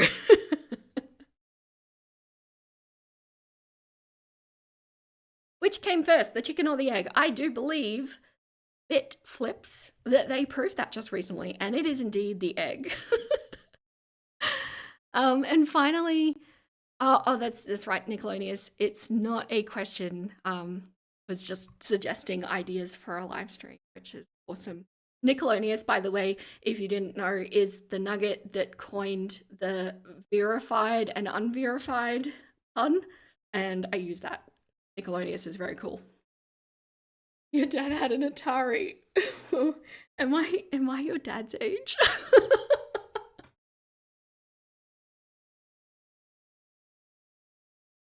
You love Skyrim and Oblivion. Yes, Nutty. And I have been waiting so patiently for like 10 years for Sky Oblivion to come out. The passion project user made mod for Skyrim that completely replicates Oblivion. And what's really shit is that Bethesda went and undercut them by releasing Oblivion as a complete and utter money grab, let's be honest, and beat them to the punch, even though the Sky Oblivion project had been announced to be released this year. You're 30. Okay, so we aren't that far apart. That's good. That's good. Okay. I was a kid playing an Atari, right? But yeah, anyway.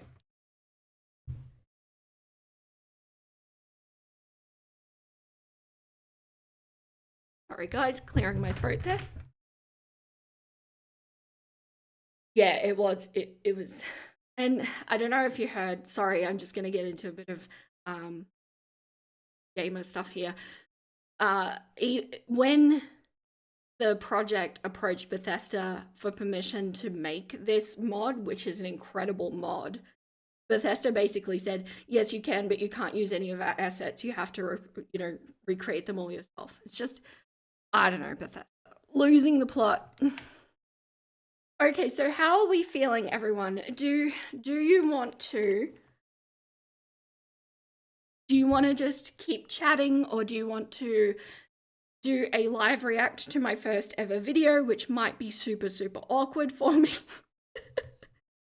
Or would you like to maybe go through the video that I'm least proud of? Or I don't know, any other, throw out some ideas. I'm happy to do whatever. I've got a little bit more time to be here. And so far, no police have turned up, so we're doing well. Doing really well. I don't play Fallout. No. Oh, I have played Fallout, but it's not one that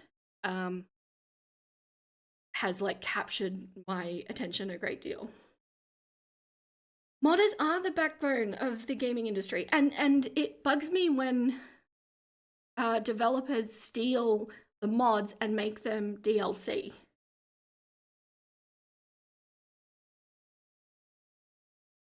Quit playing Ark because, oh really, is that one bad for it too? I downloaded that ages ago and I've never played it. You'd love a react? Do any video that sounds fun up for a react? I don't have any of my old crafting videos, I'm sorry. But yeah, first video we can do. Ark was your favorite for years. You love Stardew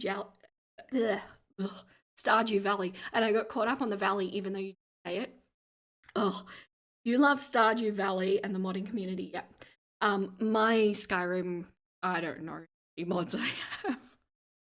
Put it this way, I'm really glad that they extended the amounts of mods that you could have because I would have absolutely capped it out.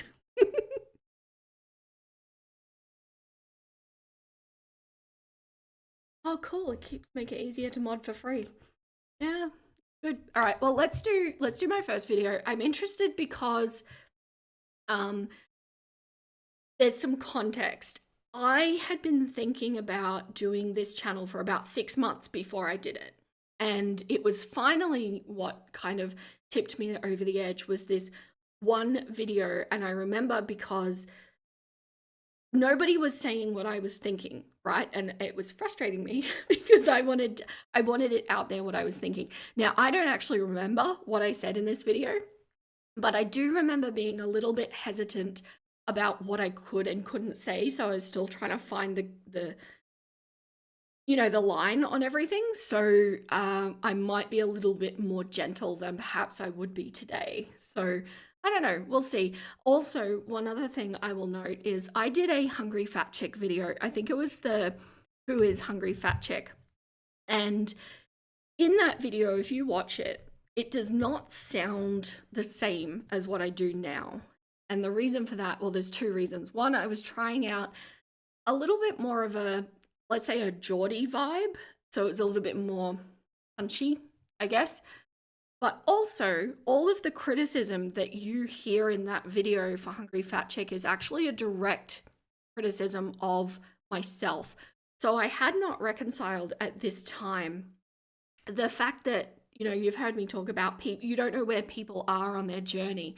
And it was that Hungry Fat Chick video that made me reflect and go, yeah, no, we don't know where she's at in her journey and we need to respect that. And it looks like iterations, but perhaps it's not. Perhaps there's a little progress. So I hadn't learned that yet. So I don't believe in cleansing history in my videos. I think if you can see growth in my videos, that's something to be proud of. And to try and fake a history, I think, is a disservice to the individual. And it's actually a criticism, by the way, that I would bring for Johnny Gilbert, because he constantly does that. He deletes and undeletes and deletes his videos over and over again, and it's trying to cleanse his past. But really, if you're cringing at your past, that should be a good thing, right? Because there's been growth. So, having said all that, let me see.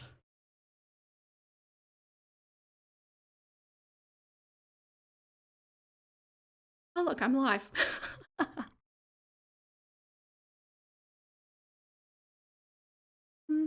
They lied to the community. Ark Ascended was supposed to be free for those that had it. Oh, like the Skyrim special edition. And you have to... Right. Okay. Yeah, that is dodge. Stardew will always be a favorite of yours. It's one that I didn't quite get into. I feel like it's better on a controller. I'm very much a PC gamer, and I tried playing it with a keyboard. It didn't really work as well for me. In so many ways, it's a privilege to grow. You're so right. And it's uncomfortable sometimes to see where we were, and sometimes it's embarrassing, but like, it's who you were. All right, let's go. This is even my old thumbnail. Look at that. So, the video that started it all. Let's go.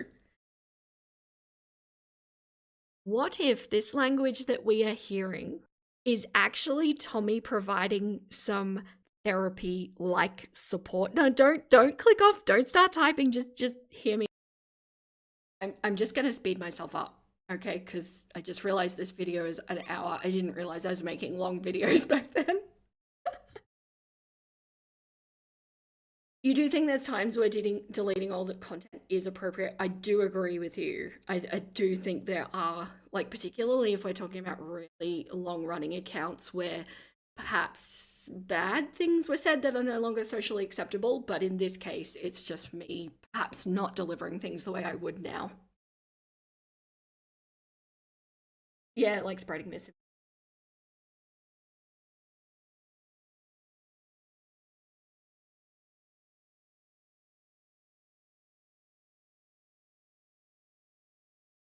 Me out. Before we begin, I want to be clear. I'm not a psychologist or a mental health professional. I'm simply someone with a fundamental interest in human behavior and I have a unique personal history that might offer a different perspective or two. While the behavioral patterns that we discuss may be problematic or extreme, we are ultimately talking about real people dealing with real struggles. My goal isn't to mock or condemn, but to understand and learn from these cautionary tales. Remember that we all view these situations through our own personal filters, shaped by our own experiences, traumas, and beliefs. What I share is just my perspective and an invitation to get those brain juices flowing about human behavior and the complex patterns that shape our actions. I encourage a respectful discussion. You might agree with me, you might disagree with me, but clock it, this is what I think. Sorry in advance for the foul language. Once upon a time, there was a girl named Amber who shared her life with the world through a magical screen. Like many stories, hers was complex, filled with hopes, fears, and challenges that weren't always what they seemed. In this chapter, she tells us tales of a gentle love and seasonal sorrows, of creations built but never kept, and of battles with inner demons that feel all too real. But beneath these stories lie deeper truths about a little girl who learned to perform her pain, a young woman who built walls with both her body and her words, and an adult still searching for the right way to be heard. Okay, if you are watching this, thank you so much. You have clicked on my very first video. I'm really excited to be putting this out. I've been thinking about doing a reaction channel of sorts for quite a long time, but there was something about this video that just spurred me on to do it. So I know I'm a little bit behind in timing. I just had to get everything up and ready, everything that goes with having a channel, and hopefully I'll be more on top of it moving forward. Now, although I'm starting with Amber, she is not going to be the only person I look at. I have high on my priority list to be looking at Eugenia Cooney as well, so definitely stay tuned for that. But yeah, the puns from the start. I cannot express enough how much planning I did in the 6 months leading up to this, where I had a fully formed vision of what I wanted to do with this channel. And it's why I say nothing is accidental or by luck with my channel. It's all been planned to a T, and I'm still enacting that plan because it was a very extensive, very long-winded plan. That's just Let's have a nice, respectful conversation in the comments. Tell me what you think. I'm going to be posing a lot of questions about Amber and this video, and yeah, we can all discuss together. Hello, welcome to the new vlog. Okay, all right. So first off, I don't want this channel, this video, any of them to really be focused on let's say the physical attributes of these people. I want to be using this as a cautionary tale that maybe we can all just take a little kernel from, learn something, or maybe even just think about a different perspective. Now, she is looking quite run down and tired.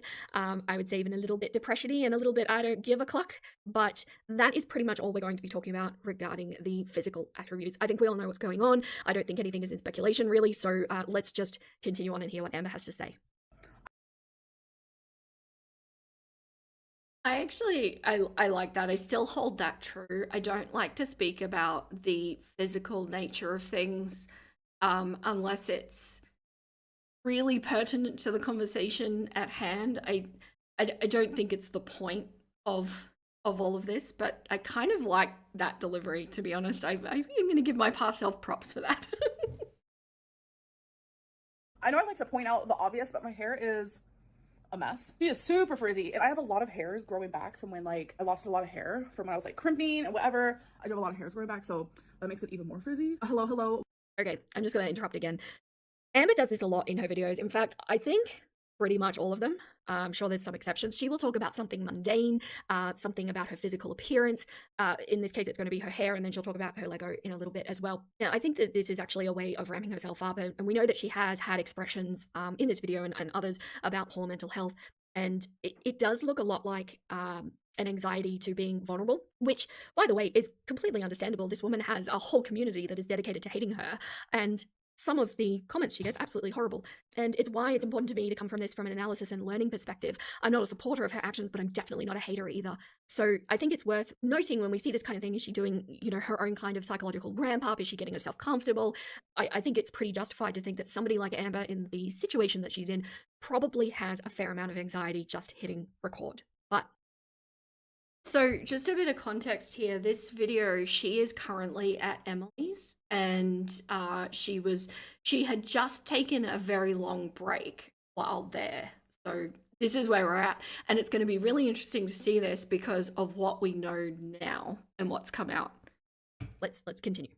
Welcome to a new video. Can you guys believe it? Because I don't even know if I can. So I actively don't know where my tripod is, so I'm gonna set you guys on some markers. We have a little wetness right here because I just refilled the animal's water. So on days that Tommy works, especially, like I have the same like morning routine. I'll wake up, take the dogs out, refill cat food, dog food, water. It's just like every day, just my go-to.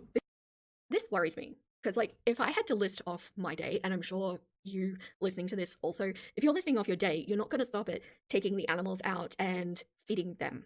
Okay, what's the rest of the day, Amber? Because it kind of sounds like, are you sitting there like a little NPC waiting for your girlfriend to get home while she's doing her, however long workday? I don't know, I assume she works full time. So we're talking about some significant hours of the day.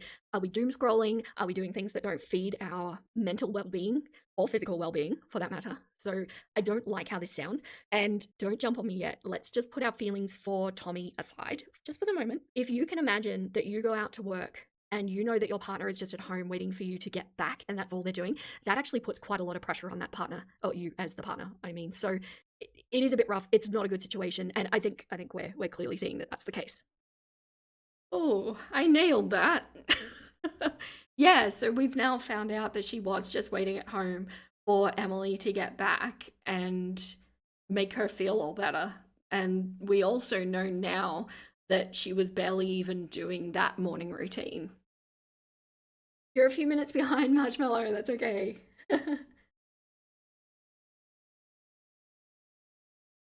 No problem. Happy to do the birthday shout out. We share our birthday. Honestly, still the case today where she's just waiting for a girlfriend. Yeah, totally. And I tend to think it's kind of always been that way with her. You say that it takes 21 days to form a habit. I can see that being a thing for sure. No.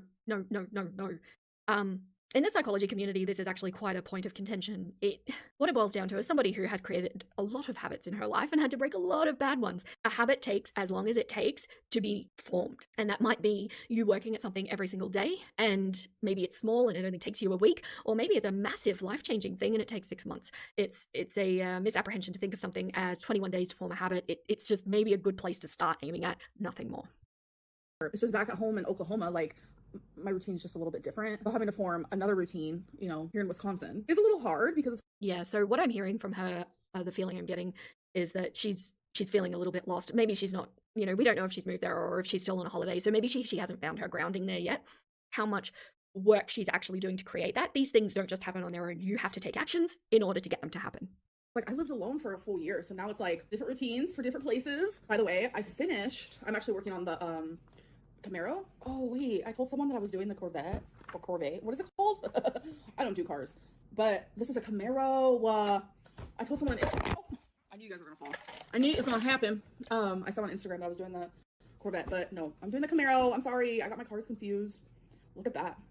And then I also completed the Mona Lisa.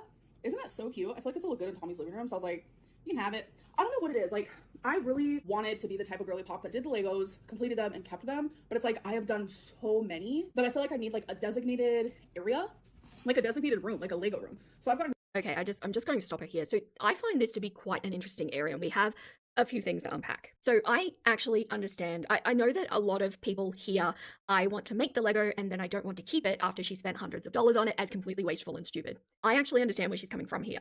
So I have spent quite a lot of my time being a hobby girly pop. Oh my gosh, I'm going to start saying that unironically in my normal speech, aren't I? I have made and created a lot of things. I don't enjoy keeping those things, so the things I make, I sell. Because when you keep things that you make, they tend to build up in a huge way and take up a bunch of space, especially giant Lego creations. I do totally understand that. But just humor me this. What if Amber did something that was actually productive other than Lego, like jewelry making, crochet, I don't know, any number of things that utilize that creative mind, and it's doing, clearly she doesn't mind doing repetitive tasks, so she would make a really good maker.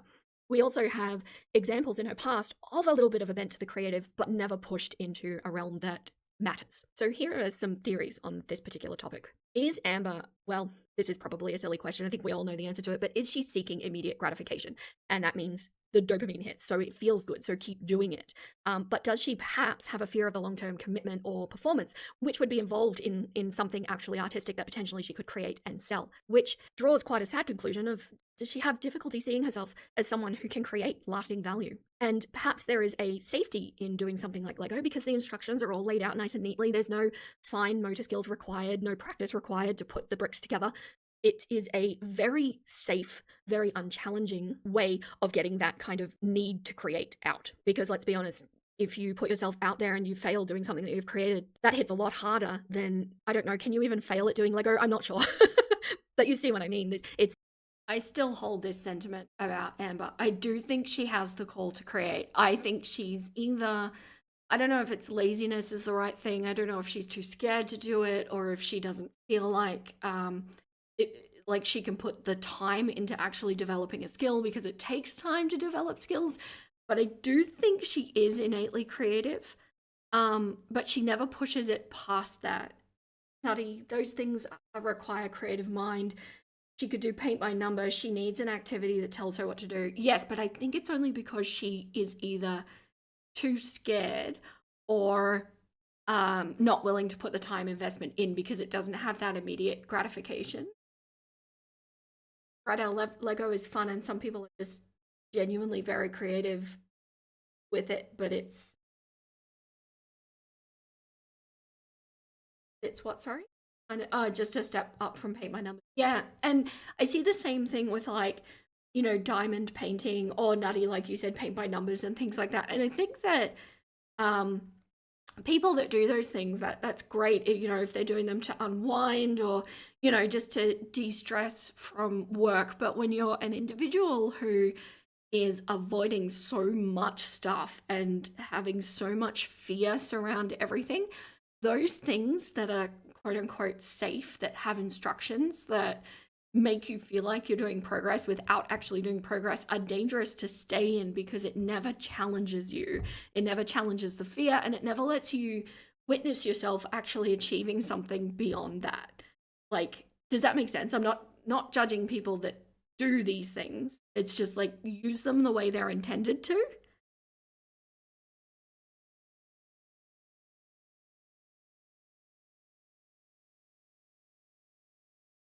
She puts all her free time into watching reaction channels. Yes.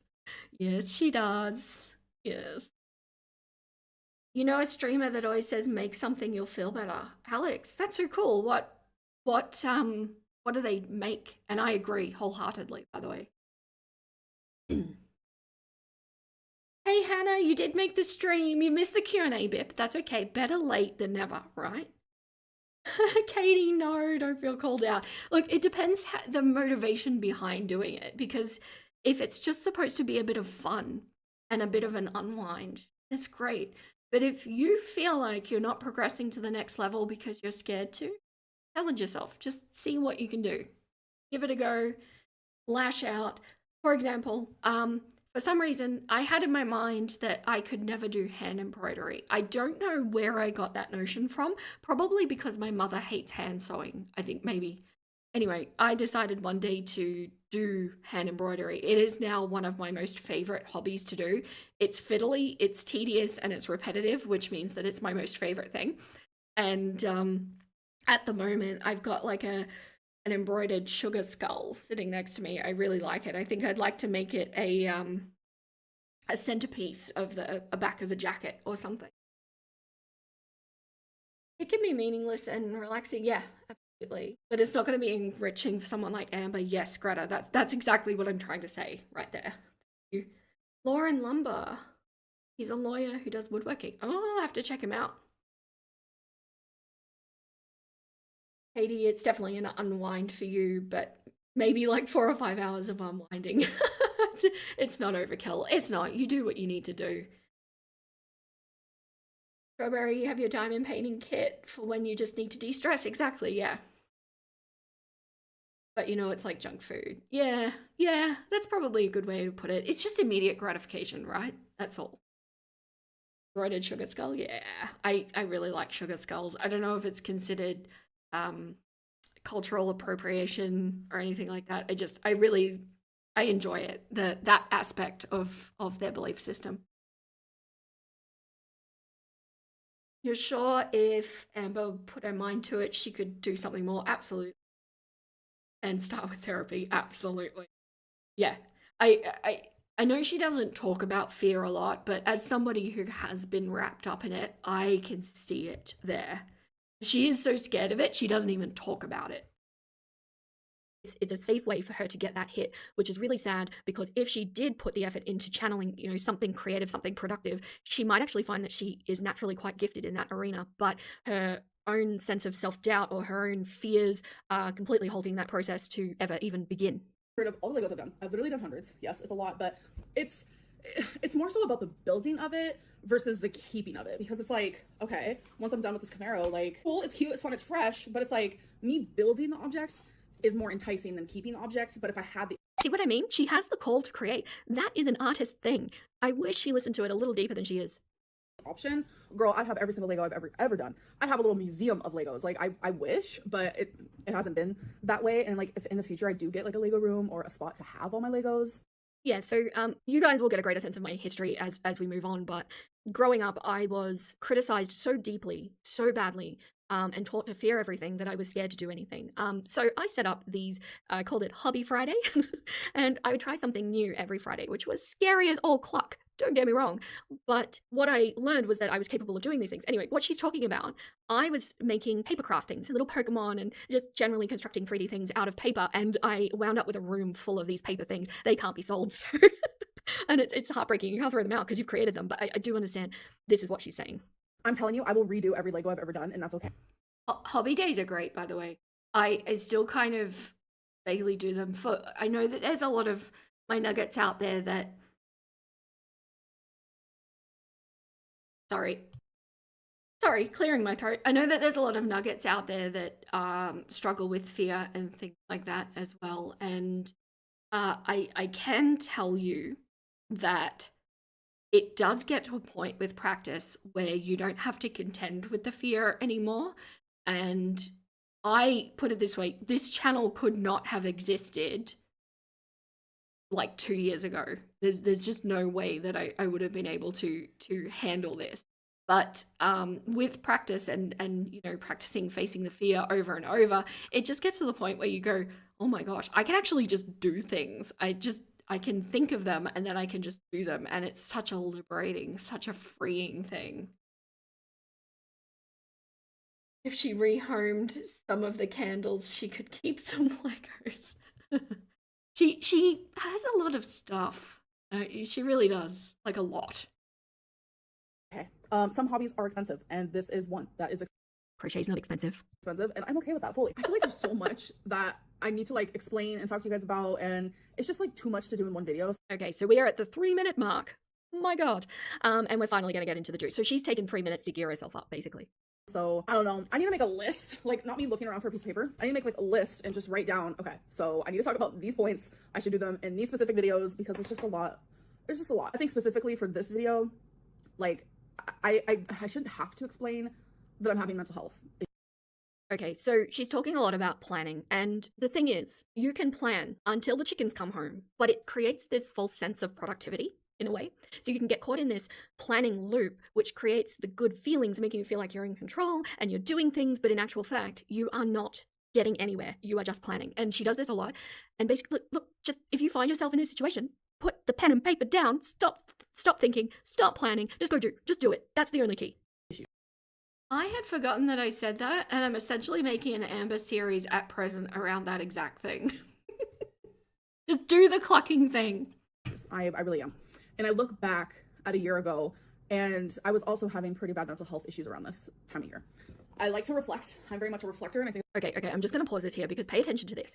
She is going to, within the next couple of minutes, question whether she has seasonal depression. Now, we know she does not have seasonal depression because her depression persists regardless of the time of year. Not to discredit seasonal depression. We just know that Amber struggles with her mental health all year round.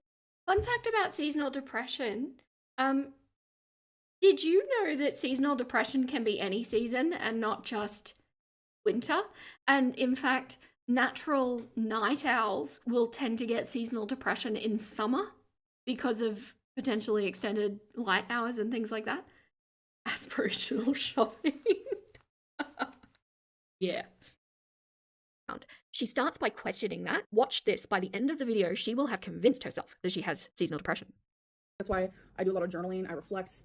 I like to understand the way I feel. I don't know. It's just... Mine too. Maybe it's because I grew up in and out of like group homes, children's shelters, and very much when you're in that setting, they love a good like, let's express ourselves. Let's sit in a group, go around in a circle and express yourself. So I grew up expressing myself a lot. I grew up with so many therapists, like, because when you're in foster care, like, that's what you do. Like, you're almost obligated to see somebody on the constant. And so I'm very accustomed to expressing myself, but like, I'm not very accustomed to people actually caring. And that's like the sad reality. Like, there are good foster parents out there. There are good foster situations and group homes. I mean, I'm not gonna lie, I was in a good group home. Like, I was an all-girls group home. Hey, I just want to interrupt Amber here. She's not passing my Amber lie detector test. She has a little bit of a contradiction here, and she goes back and forth explaining how bad her foster experience was, but then saying that it was a really good one and that she still has relationships. I find these inconsistencies in her narrative very interesting. I think she's pretty much lying to us at some point here. I think there are kernels of truth. Which one of those it is, we will never know. We were not there with her in foster care, but I have no doubt. I think it's very logical that if you have had the kind of childhood that leads you into foster care, there is probably some level of anxiety that is surrounding your childhood. It's not... I'm sorry, Alex. Yeah, I get more seasonal depressy if it's gonna happen in summer as well. It's summer because of the heat in Texas. Yuck, yuck, yuck. Is it a dry heat in Texas or a humid heat? I live in Arizona, and it's such a bummer when it's... Yeah, it is. Heat is physically draining. I agree. Because, like, when it's cold, you can just putting more layers on, but it gets to a point in heat where that's, you know, the opposite is not necessarily the case. Speaking of doing things, we need those just do the clucking thing t-shirts. Merch is going to happen. It is. I just didn't. I wanted to get my Patreon and memberships happening first, and then that will be next. Best way to describe Texas heat is walking through a bowl of creamy tomato soup. That sounds appealing. Excessively humid and... Yeah, humid heat is the worst for sure. Where I lived and grew up, it was a humid heat. Thank you so much, Long White Cloud. Not gonna be all sunshine and roses, am I right? I was there for about 2 years, and still to this day, there are girls I lived with there that I still communicate with, and staff members. That was a good point in my life. It truly was. But the children's shelter, no. So I think what she's doing here is she's kind of foreshadowing and preparing us. She's creating a contrast between people that she was taught to express herself with, who didn't care about her and didn't hear her, with Tommy, who is a gentle love and who really cares about her and listens to her. I believe that's what she's setting us up for, and I think that's why the inconsistencies, they don't make sense. I had fun time. And yet now we know, like, this is pre-rarity, right? This, oh, it would have been like just before rarity. And so we know that things are getting a little heated in this relationship at this point. Yet she's come off of her break to come on and tell us how great her relationship is. You just got home. Oh, I'm your favorite new reactor. Thank you so much. I appreciate that. That is still very surreal to me when people say that, but I'm honored, honestly. Times there. It was like slumber party constantly. But the staff there, they didn't care. It didn't feel like they cared. They were there to make their money, and that was that. So Well, I mean, yeah, like mental health care, social workers, medical professionals, like to a point, it is their job. You can't expect them to take this all of this home with them. They would have no peace. it's like, yeah, I was taught to express myself, but no one ever heard me. No one ever was actually listening or caring. And that's just like kind of how I feel too sometimes with like YouTube is like I'll sit here and express and explain. And it's like, is anyone actually listening? Okay, so I think it's safe to say you don't want to be using your YouTube community as somebody to express your mental health to. I think it's great to be able to talk about it in a way of like awareness, but you shouldn't be expecting them to listen to you and make it better. I think this is showing an improper support system on Amber's behalf, but it makes sense because her world is so tiny. Is anyone actually hearing me? I reflect back to a year ago and I was turning to alcohol and I was living on my own for the first time. It was just like a lot and it was heavy and I was turning to alcohol thinking that's what was gonna make me feel better and I was just really depressed and like Okay, do you hear that language? I was turning to alcohol. I was really depressed. As though we haven't literally seen her in the last 1 or 2 months leaning on alcohol and being depressed. We saw it all the way through the controversy that was Erica and Brittany and, all of that happened. So she is attempting to distance herself from her past, which is a really dangerous lie that she's attempting to tell herself. And I know that this looks like she's lying to us too. I actually believe, my feeling is that she believes what she's telling herself. I would come on YouTube and So apparently I was having some audio issues in this video. I don't know what that was. There's also artifacts as well that I managed to get rid of. And I say the words the right way. You live in the US and it can be a linguistic struggle for this Kiwi. I know what you mean. But to say girl world correctly, I really struggle with it. And I was analyzing, I think in Australia, in an Australian accent, we say our R's very, very at the back of our throat. So to say girl world is it's really difficult, but I think Americans to say it's the R's are more like in the front of the mouth and it's easier to say, but I feel like I'm practically like choking myself to try and get those words out. Because if you think about the way we say world, we don't pronounce the R in that either. So to make it rhyme, it would still be girl world. Yeah. sometimes I would share that or sometimes I would just like have a fake persona because I didn't want to be that person that would constantly come on here and be like, I'm depressed. I'm sad. Look at me cry. Look at But Amber, you're depressed because you don't do anything. There's no sense of purpose. She's got this YouTube channel that I think it's so clear that she hates, and she has no point to her life. Action is one of the best combatants for depression, and at the very least, if you're doing it depressed, at least you've done something. But I don't know what the cluck I'm talking about, right? me have a mental breakdown. And I've done that a lot on YouTube where I'm just fully transparent and I cry. I open up about my anxieties.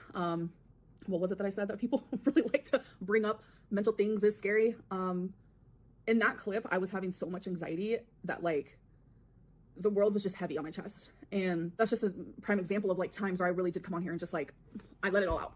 Yeah, but see, then she's in this weird loop of like she feels like she needs to express so people can understand her trauma, and then they'll feel bad for her and they'll treat her the way that she feels she should be treated. But then she gets in a mode of, I don't know if she's feeling embarrassed or if she just regrets saying it, or maybe she's just woken up in a different mood and she backpedals and then shows that fake persona like everything's okay, which leaves her audience absolutely reeling and not believing a word she says. Can you blame everyone for not believing you when you're constantly flipping the script? And I told myself that I wasn't going to do that this time because when I do that, like it's never, I'm not going to say never. I talk in a lot of absolutes. And Yes, Amber. Yes. You talk in a lot of absolutes. Okay, so this section that is very brief, unfortunately, really caught my attention, and one of the core reasons why I wanted to make this video. This is not usual language for her, and this is the correct epiphany to have. What absolutely clucking sucks is that we know that she's not going to persist with it. So when you have this black and white thinking, it tends to be a if this, then that, or it is this, or it is that, and there's no gray area in between. And the part that I think Amber is thinking is, if I don't have YouTube, then I have nothing, right? But we actually know that, of course, there are a lot of gray areas that can happen in there. Now, I'm about to do a completely hot take. What if this language that we are hearing is actually Tommy providing some cognitive behavioral therapy like support? No, don't click off, don't start typing, just hear me out. I know all of the history, I know all of the allegations. The most important thing that I'm trying to get through is that very few people are just 100% good or 100% evil. And this is like the thinking in absolutes, of course. People can have bad motivations but still do good things. And I have a really strong feeling that what's going on here in the background and what she's about to say is actually Tommy providing some serious psychological support behind the scenes. Does that excuse any of the other allegations? Of course it clucking doesn't. But let's just stop. Let's just, with an open mind, listen to the next bit she has to say. So I was right. This is a year ago. We did find out that Amber was essentially expecting Emily to fix her when she got home. We saw that in the leaked video. So yeah, YouTube is not a safe place to air your trauma. There's always that one person. Oh dear. Yeah, absolutely. And I don't know if you've noticed, but the trauma that I speak about myself, it's always past. It's always reconciled trauma. I don't speak about stuff that I'm still currently working on because I'm still processing it. It's just gall-walled. Amber pronounces it like gall, like shawl, gall-walled. Oh, that's hard to say too, gall-walled. It gets stuck at the bottom of my throat now. TBT type of emotional labor on top of everything else would be exhausting. Yes. And like psych nurses work really hard. And I don't know what sort of job Emily had at this time, but that is a tough gig. And to then come home and have to fix it, that would be rough on anyone, regardless of what we think about Emily and how she's shown herself to be. That's rough.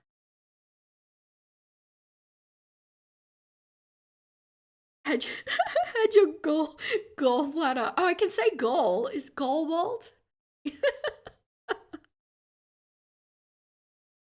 Hilarious. You guys are funny. And I need to learn how not to do that because not everything is an absolute. It's just how it is.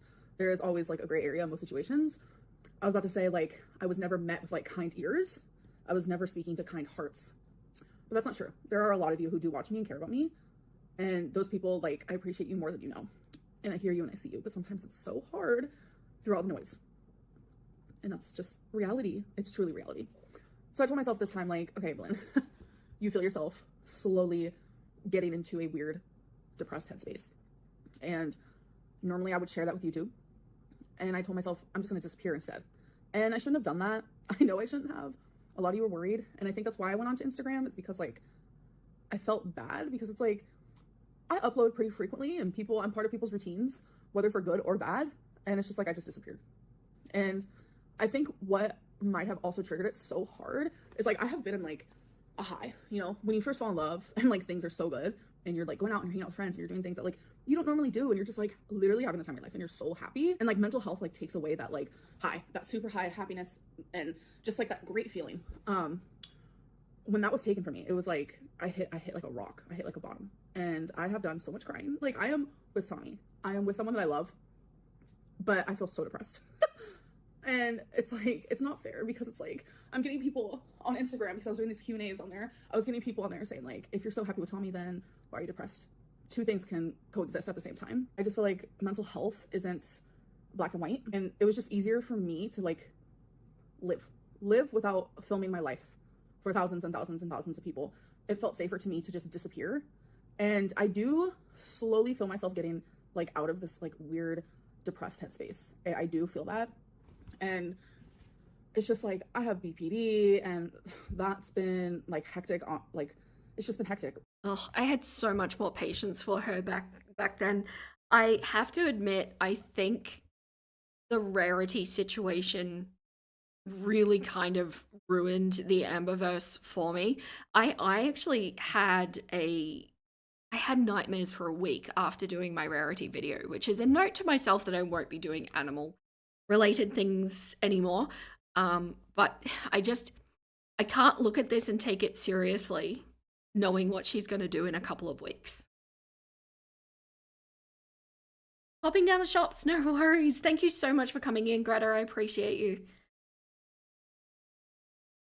Yes, Amber, because your own purpose needs to come from you, not from a relationship. Totally. It's not fair that like I have these things while I'm trying to just like be happy and just live. Like Okay, I didn't want to interrupt her too much there because I actually do think that we are seeing some of the most authentic Amber Lynn that we can see. The problem is, though, that we're seeing her working, what, like half an hour a week, and it rings a little tone deaf to the rest of us who have to get up and do a job that we may not like and look after kids. And, you know, we've got responsibilities and our day is so big that to think that of just working 30 minutes a week, that would be like a holiday. But if we could not put our own filters on her just for a moment and just acknowledge her actual feelings, there's quite a bit to unpack. And don't get me wrong, she totally needs a reality check. So first of all, the statement or the question saying, but you're with the person you love and you're depressed, and like that is so clucking ignorant. I just cannot.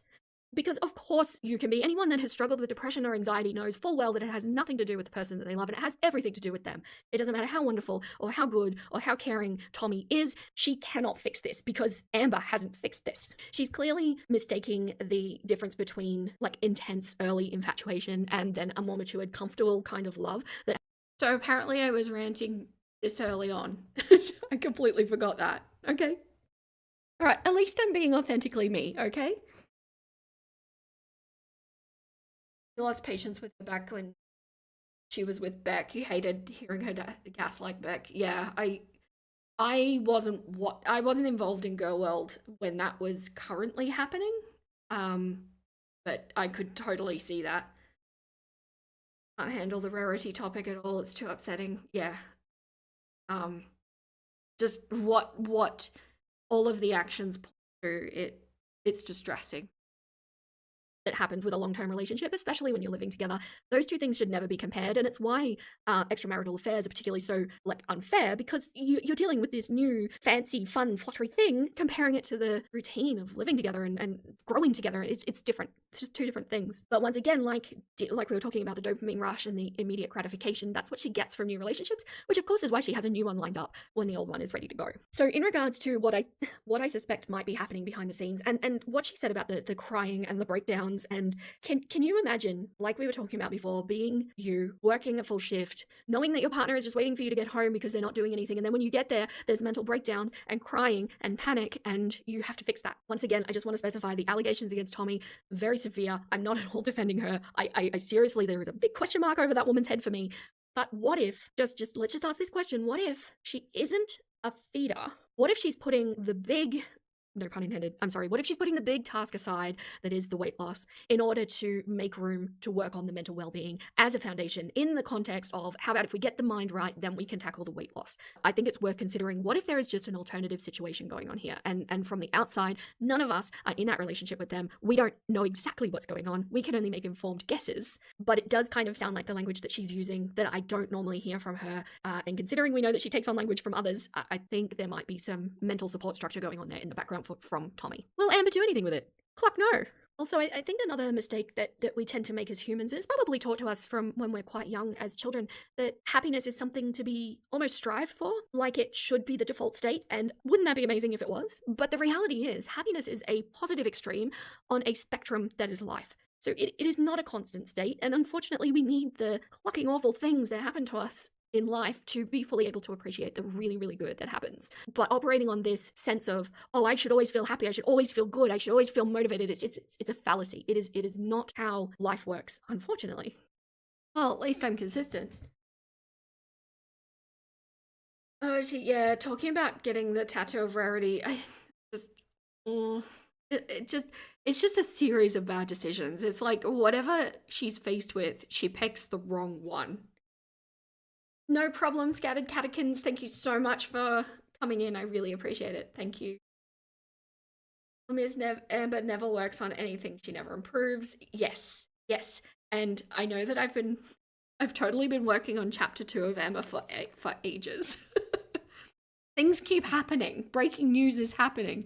But the thing that stood out to me was, even looking at those first 2 months of her time on YouTube, like very closely, she is really the same person, which should be very embarrassing to have not improved at all in, 12 years, nearly 13 years? That's not good.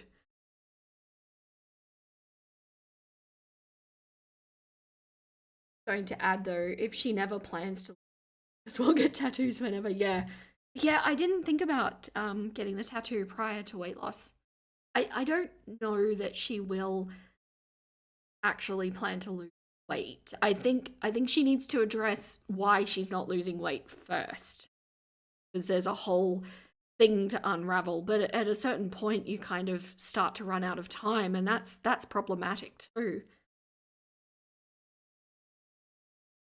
Actually, French, that's a good point. If she has lymph system issues, it could very well be an infected issue for a tattoo.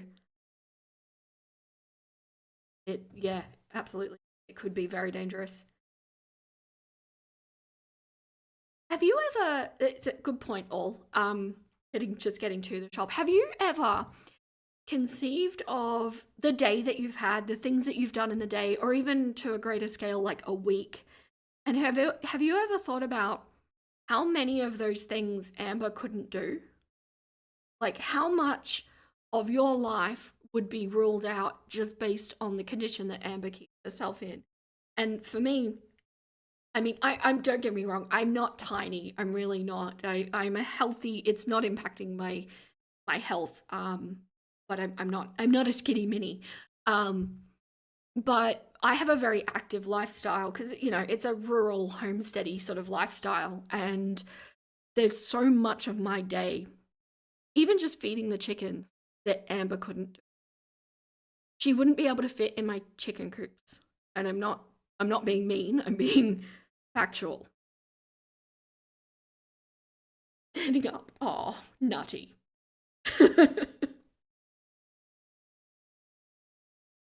You worked hard to be healthy physically and mentally. Yeah, absolutely. And although, like, for example, I know that I'm in a body at the moment that my teenage self would have been horrified at because, the 90s. Um, I I am fit enough and strong enough to be able to handle any catastrophe that happens on the farm, you know? Take pride in your physical capability. So it's, yeah, yeah, it does sound like hell. So like to be, it is so imprisoning, and I don't think she realizes how limiting it is because she's probably never had that real, like, kind of normal, mobile life. It's not fair. And there's only really one thing I can do, and that is go to therapy. For some reason, I'm so scared to go to therapy for like BPD. I don't know what it is, but something about it really freaking scares me.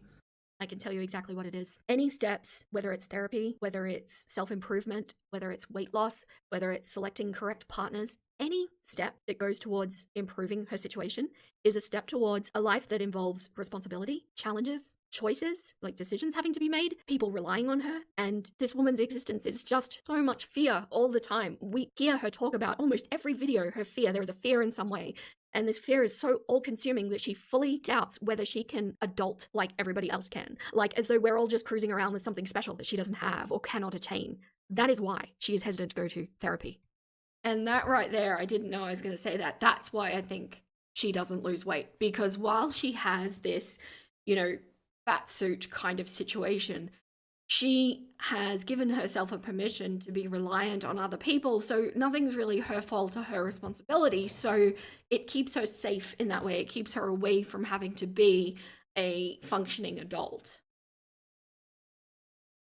Kim said, I'm by no means a skinny girl, but thinking of all the things you have to do at your job.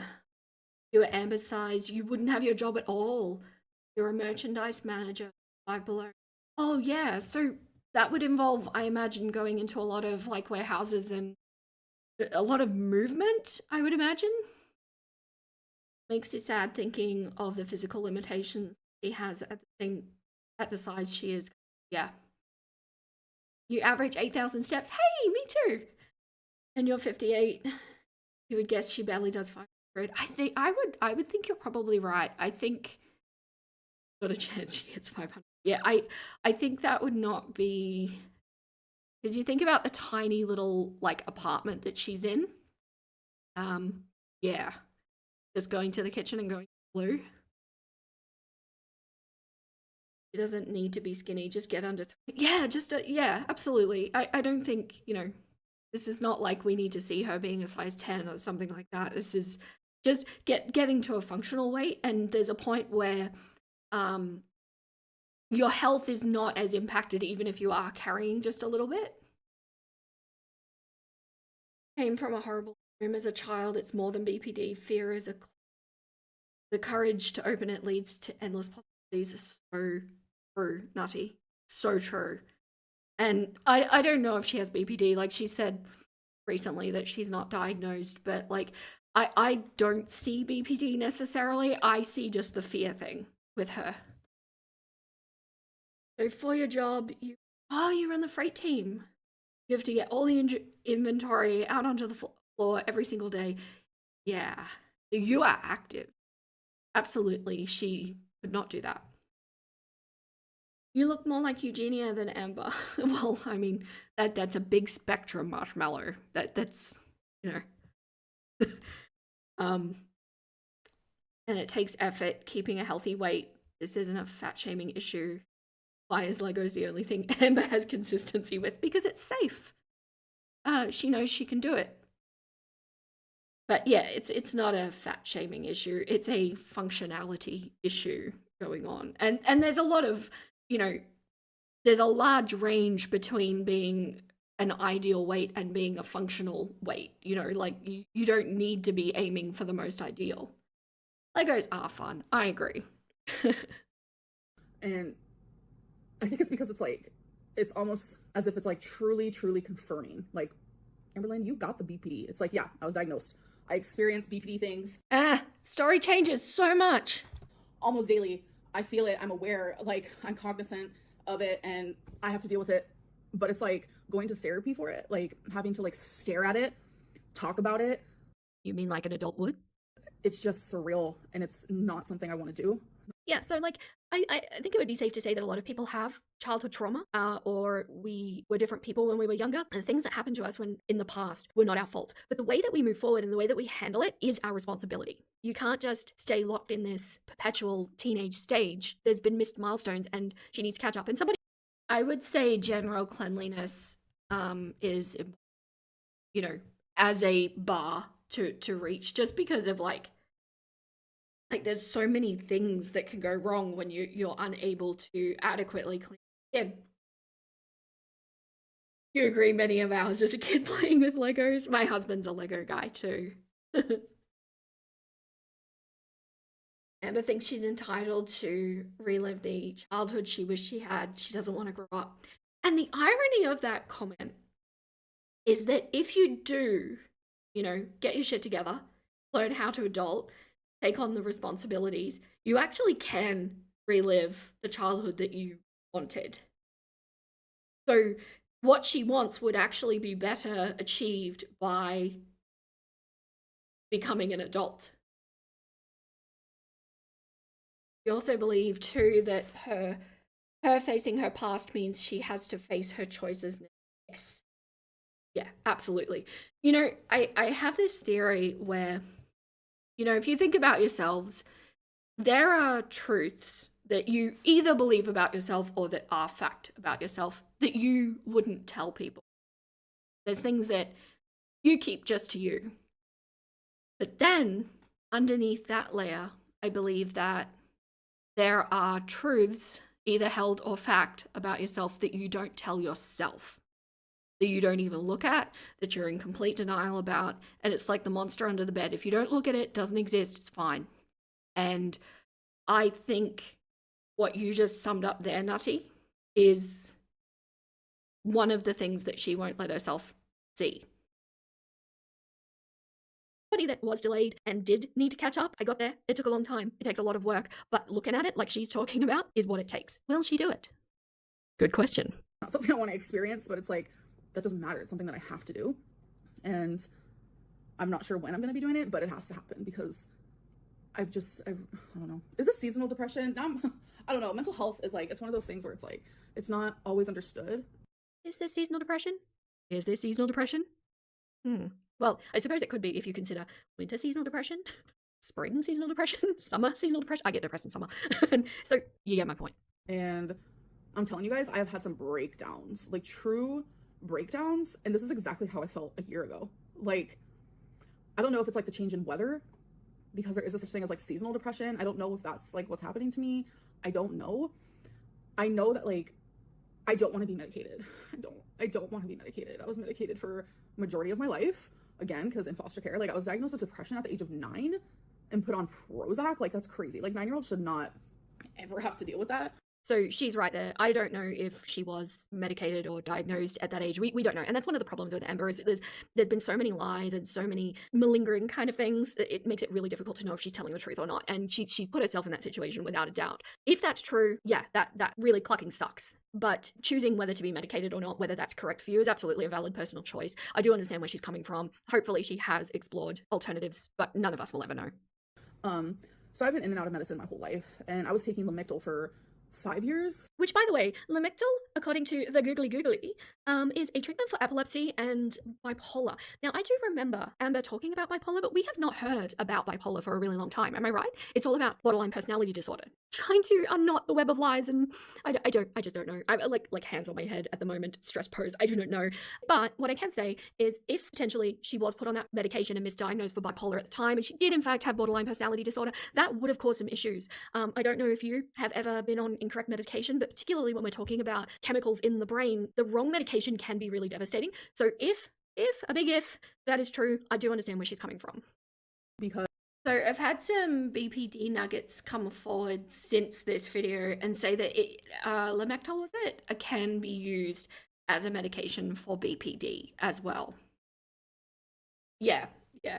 So thank you, Snapdragon. Yeah, so I've been educated since Google, like a Google search didn't bring that up, but maybe it's just a known thing in the medical industry. I don't know. I don't have BPD, so it's difficult sometimes to work that out. But I do stand by that, yeah, the wrong medication can absolutely exacerbate issues. She breaks down and never fixes the problem. A car can't run on wishful thinking. Yep, absolutely agree. She could have been the stability her childhood didn't have. Yes. Instead, she's a prisoner to the instability of her mind. It's so funny you should say that, because I generally don't engage with negative comments on my videos, but every now and then somebody will say something that would have truly devastated my past self, and I can't help but defend that past self, if that makes sense. Like that little girl that is suffering in in that state, and to have grown up to be the adult in order to give that little girl what she needed. There's power in that. You were on it for mood depression? Yeah, cool. There's no medication for personality disorder, you need therapy. Yeah, but there could be medications that would assist therapy in becoming more effective. She does need active therapy, yeah, and she needs the right therapist. because I was diagnosed bipolar years and years ago. So I was taking Lamictal for that, and I don't ever want to be put on medicine. So it's like with BPD and seasonal depression, like I know some people take meds for seasonal depression. I get that. Me, I kind of just like wing it. And instead of like complaining about it, I just disappeared because I knew that's what was going to happen. I was going to come on here and be like, I'm so fucking happy with Tommy, but I'm depressed. Yeah, so like she so clearly needs to leave YouTube. YouTube is very clearly unhealthy for her mental well-being to be putting her personal life up online just for the whole world to comment on. And then with all of the controversies that she's sparked and all of the heinous acts that she's done that everyone can see, this is bad for her. But she's put herself in this situation where it's 100% of her income. And I legitimately think she feels scared to go out into the real world and function as the rest of us do. It is. Yeah, BPD specifically, medication and therapy. I think that's probably true of a lot of mental health situations. It's like the medication kind of unlocks the door and then the therapy allows you to walk through it in a way. At least personal experience, that's how it feels to me.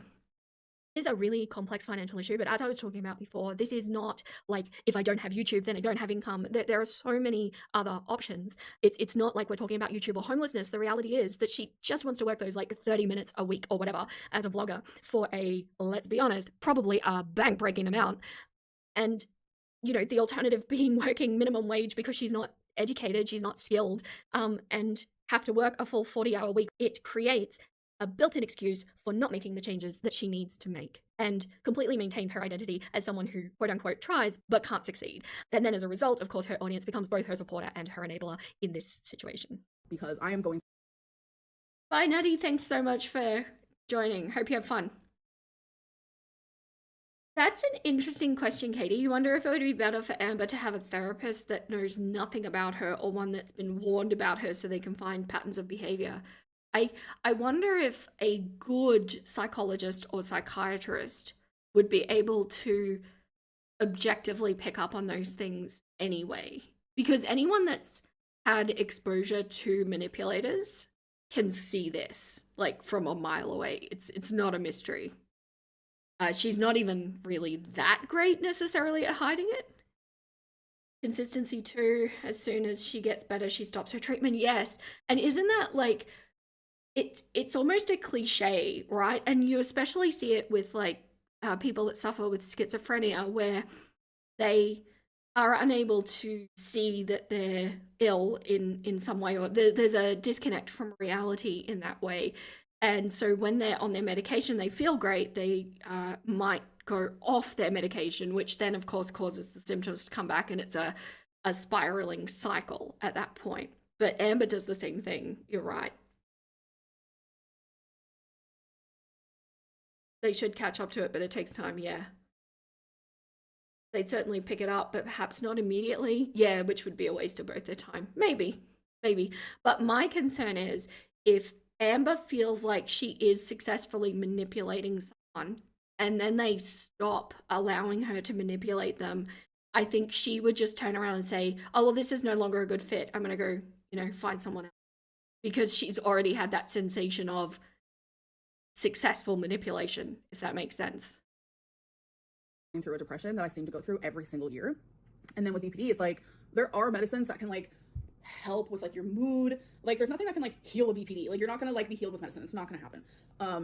I will say that like Lamictal did help with my BPD as well. I'm not gonna lie, but I don't want to be medicated. And okay, that's interesting. So if it helped, and then she threw in with the BPD as well, maybe we are looking at a bipolar situation. I don't know, but if it helped, see what I mean? She doesn't take the step that would improve her situation. I think that's a personal choice, and that's okay. So it's easier for me to say I don't want to be medicated, so I don't have the, what am I going to say? I don't have the option to complain, which I really do. It's like, it's no one's fault that they have mental illness. It's no one's fault. And I think that being medicated should be an option, because that is serious, and I don't like medicine. You guys know that. But what I do have an option is therapy. So with BPD, therapy can very much be the main thing that helps with people with BPD. It's DBT therapy. I need to do it. Everyone and their mom and their uncle recommends it to me, and I need to just go for it. But I want you guys to know that, like, I haven't been not uploading because I'm lazy or because I don't care about you guys. So, yeah, we hear the lazy word a lot surrounding Amber.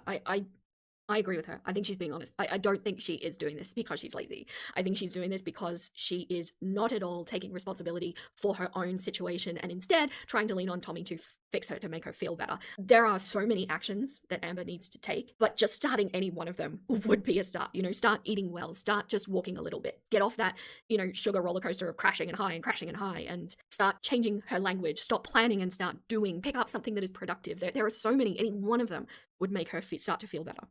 Or because of anything like that. It started as like, okay, I'm gonna spend some time with Tommy.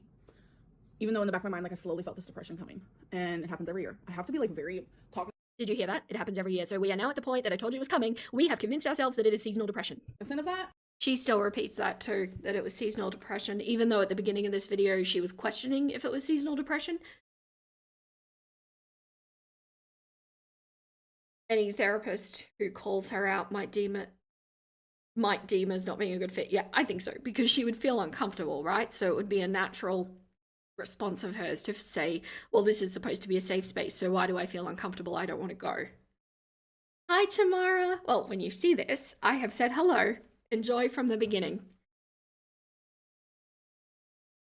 None of it would matter unless she actually wants to change. Absolutely.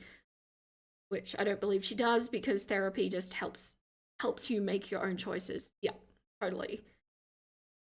I think impatient would be the only answer, because I agree she would just stop going if she feels, yeah, she like needs to be committed, almost like not able to choose to leave it.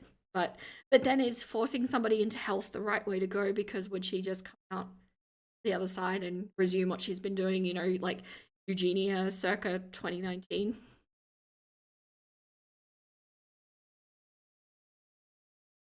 I need you to make me feel better is the worst situation you can put someone in. It's so unfair. It's completely invalidating their experience as an individual human being with their own set of issues and stresses. And yeah, it's so unfair. Hey, Mrs. Begin. I haven't seen your name before. Welcome. It's my experience, these kind of people do not want to change. They're always right. My mother is like this, no challenging. Yeah, I mean, historically, that's what Amber has shown us to be. But I cannot just bring myself to write off somebody just because that's their history. I will always give them, but historically, you are right. Change is scary, absolutely. Impatient with limited phone usage. Yeah, absolutely. I could see that working. It's the childhood chase of kiss my boo boo, but she's an adult now, and that's a lot to put on someone else. Yeah, you're right. I didn't think of it like that. Coming from someone who's that the hard way. Absolutely. I used to be the same. It's an embarrassing way to be when you look back on it, but yeah, the growth is what matters. But yeah, you're so right. I love the way that was put. I have to like say that because a lot of people are like blaming Tommy for my like lack of uploads. No, she has been so supportive, and she's just like, she understands that I need a break, but she's also like very encouraging when it comes to like things that I enjoy and love, and she knows I love YouTube. She knows that I love YouTube. So that was a contradiction in and of itself, like have a break, but also upload. So which is it? I think I would bet so much money on the fact that there have been some very heavy discussions going on in the background, and I have a feeling that Tommy may be finding herself in a situation that she was not prepared for, that is caring for Amberlynn Reid full time. And she's like, upload when you want, but she's always like giving me cute little ideas. Like we want to do y'all, I gathered so many questions for you guys, and I like to physically write. So I gathered so many questions from you guys for me and Tommy to answer. So that's something that's still like up in the air. At first I was like, I don't want to do this. Oh, hold on, I'll be right back. Okay, sorry about that. All right, I just need to step in here. I know that little Twonk has been such an issue. I can tell you that was not a Chihuahua bark. I don't know if anybody else is familiar, but that was not a clucking Chihuahua. Now, I know that she's come out since saying that Tommy does in fact have a dog, but anyone who's had dogs knows that they all bark at the same time, especially when someone's at the door. So, yeah, I don't know what's going on with little Twinkie. Hope she's okay. Amazon was delivered. What was I saying? So I got these so I could write down your guys' questions so Tommy and I could like pick them out randomly, so they weren't in like any specific order. We were gonna like make it a series maybe, or do it all in one video, but the video would be like hours long, I feel like, because there's a lot of questions, you guys. So many. So we went through phases where we're like, yeah, let's do this, and then I was like, no, and then she was like, no, and then we were like, yeah, and now we're kind of currently at the stage of like, sure, why not? So there are a lot of questions. So it's like, why did I even bring this up? I forget. Oh my god, the Amazon guy distracted me. What was I saying? Okay, I remember now. It's because some of you are blaming Tommy for me not uploading, when no, it's like the complete opposite. Like she's super supportive in like whatever I do, and she's just super sweet and amazing. So yeah, this is for that. So I'm gonna write the questions on here and then like fold them up, and like I want to put them in like a clear vase. I think it'll look really pretty with like the colors. Oh my god, I just cannot. I cannot. Oh. So we're planning again. We are back to make ourselves feel better, like we have a plan in place. And let me tell you, post-it notes are not going to get you out of this. Quirky little question games are not going to get you out of this. So she's completely allowed herself to get off topic at this point. The conversation did get pretty real, and I think she was probably the most sincere that we have seen her in a while. I know some people feel that she was more sincere in her early stuff. That there were, like, let's just say, if it's usually like 90% lies, I feel like this one maybe was 20%. I think there was a lot of real stuff going on. But she's now backpedaling completely. And this little activity that she's concocted, it's just a distraction for her brain to trick herself into feeling like she's actually done something of value. But of course, it's not. And you guys, I'm telling you, there's so many questions. This angle's hectic. But I don't know. Like, I need to do my job. I need to come on here. I need to be myself. I need to be myself. Like, I need to be myself. This is me. I'm just going to, okay, so this is a problem. So she's talking about needing to be herself, but that's actually another lie that she's telling herself. But this is a flawed fantasy, because the reality is if she is herself and then she gets the hate, then her real self is being attacked. And This cycle is unbearable. She goes in and out of it. I've got to be myself. No, I've got to be fake. No, I've got to be myself. None of it works because YouTube doesn't work for her. You think a lot of the human experience is trying to find a balance of being self-sustaining and also that it's okay to need others. I don't think humans are meant to be alone. I agree. I think, though, that the external humans should be giving over their support and companionship willingly. I think the entitlement that Amber has is the issue here. Not because, like, if Emily got home and wanted to do all of this, that's different. But Amber is expecting her to in this scenario. Relying on people is scary. I think it is too. I think it's nice to have them there, but you should be able to be self-sufficient also. Being in a relationship with Amber means being a caretaker, and I think Emily liked being a caretaker. Maybe Emily had no idea she would be a mental caretaker as well. That's an interesting distinction because, like, obviously with the predilection that she's dealing with, perhaps she did like the physical care of it, but maybe because she's a psych nurse, then going home and also doing psych related things, it wasn't what she wanted in a relationship.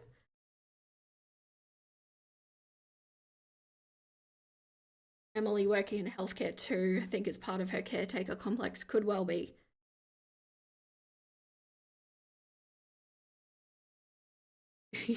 You think Emily didn't expect a full toddler meltdown within a week?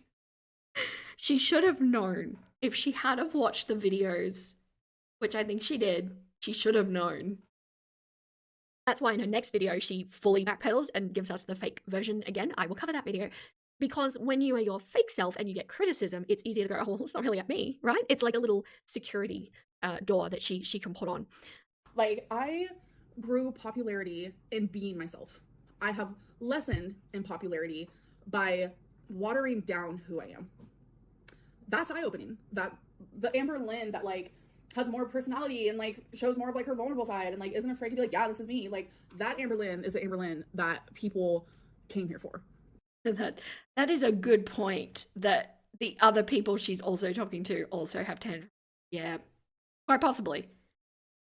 Seems to like the drama. She does seem to like the drama because all through this, Emily has been more than willing to talk to anyone who wants to talk to her about this. So there is clearly, if not a financial currency, there's some sort of payoff happening there from the attention, or I don't know. Hello, Lois. Nice to see you here. I think she's afraid of her own rage. Keeps herself sick and immobile because she knows she's out of control and would harm. Right, so that would be consistent with what Beck and Destiny have said as well. It's an interesting, very interesting point. Any rational person would have sent her back home. Any rational person wouldn't have had her out there in the first place, I think. After that first week visit. Do you notice all these people have trust issues? They're always suspicious of people doing stuff behind their backs. Sometimes they do, but they fixate on. Yeah, that's true.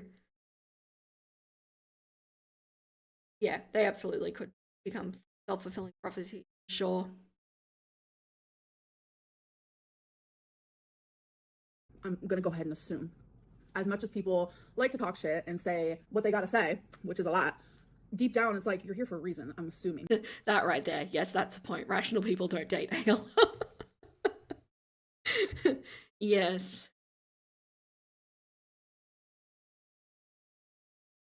Childhood trauma does cause a lot of trust issues for sure. And I was sitting there myself thinking, do I have trust issues? I think I might, but I don't allow it to, like, make me push people away. I just, give them the sus eyeball until I know what they're about. But fortunately, I think when you've dealt with a lot of gaslighting and manipulators, you can kind of spot people relatively quickly, and that helps. So I don't know. Like, anyways, oh, and I uploaded a TikTok. Okay. I'm gonna stop the video here because she now goes on to ramble about very inane things. You've probably seen it, but this video has been really interesting because it's just come a full circle and has not actually achieved anything. She's in a complete loop of thinking, of actions, of trauma, of keeping herself the victim so that she can be treated in a certain way, so that she can be looked after. And these things need massive action. She almost needs to treat herself like an addict to this life and fully detox and keep away from it at all costs. So here are some questions that I'd like to leave you with. What if Amber's behavior isn't just attention seeking, but actually a recreation of childhood dynamics where she had to really show her emotions to be heard, so she always has to be extreme and overact and malinger and just to get that little bit of attention and care? The drawback to that is that we see that watching her as a manipulation tactic. Is there safety in illness? Is she almost creating her weight as this security blanket around her just to ensure that people continue to look after her so that nothing is demanded of her? And, you know, when you're 500 plus pounds, that's significant. You need to be looked after. You can't just go to the store by yourself. So it is potentially a way to avoid life's challenges. Is this a survival mechanism for her? Is there almost an arrested development going on? I think we've seen a lot in Amber's past videos where she handles her relationships, including not just romantic ones, but other relationships, her actions, the way she talks. It all seems to be locked around that kind of mid-teenage zone. And you know, are we as viewers looking at her with an expectation of adult behavior because we're looking at a woman in her mid-30s, but she's someone who's missed all of these crucial developmental stages and maybe can't get there? Just some thoughts and some questions. Of course, these don't all represent what I think. I think you probably have an idea of what I think, but I'm really interested to hear what your theory is. I hope you enjoyed my video. Thank you so much if you're still here listening to this. I really appreciate your support in my first video. Give me a subscribe if you haven't already, and I will be out with more videos. But for now, thank you so much for listening to this chapter of our cautionary tales. Well, that was nowhere near as cringy as I thought it was going to be.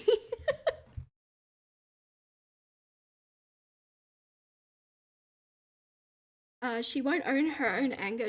Yes, she blames the binge monster or BPD. I totally agree with you there, Lewis.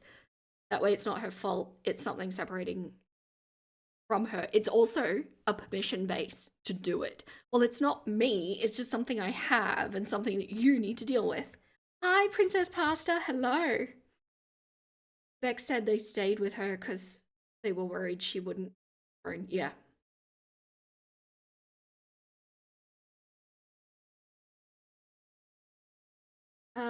Alice.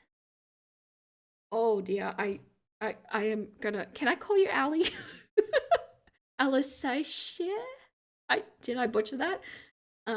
She does this for everything. Absolutely, I agree with you. Also, hello and welcome.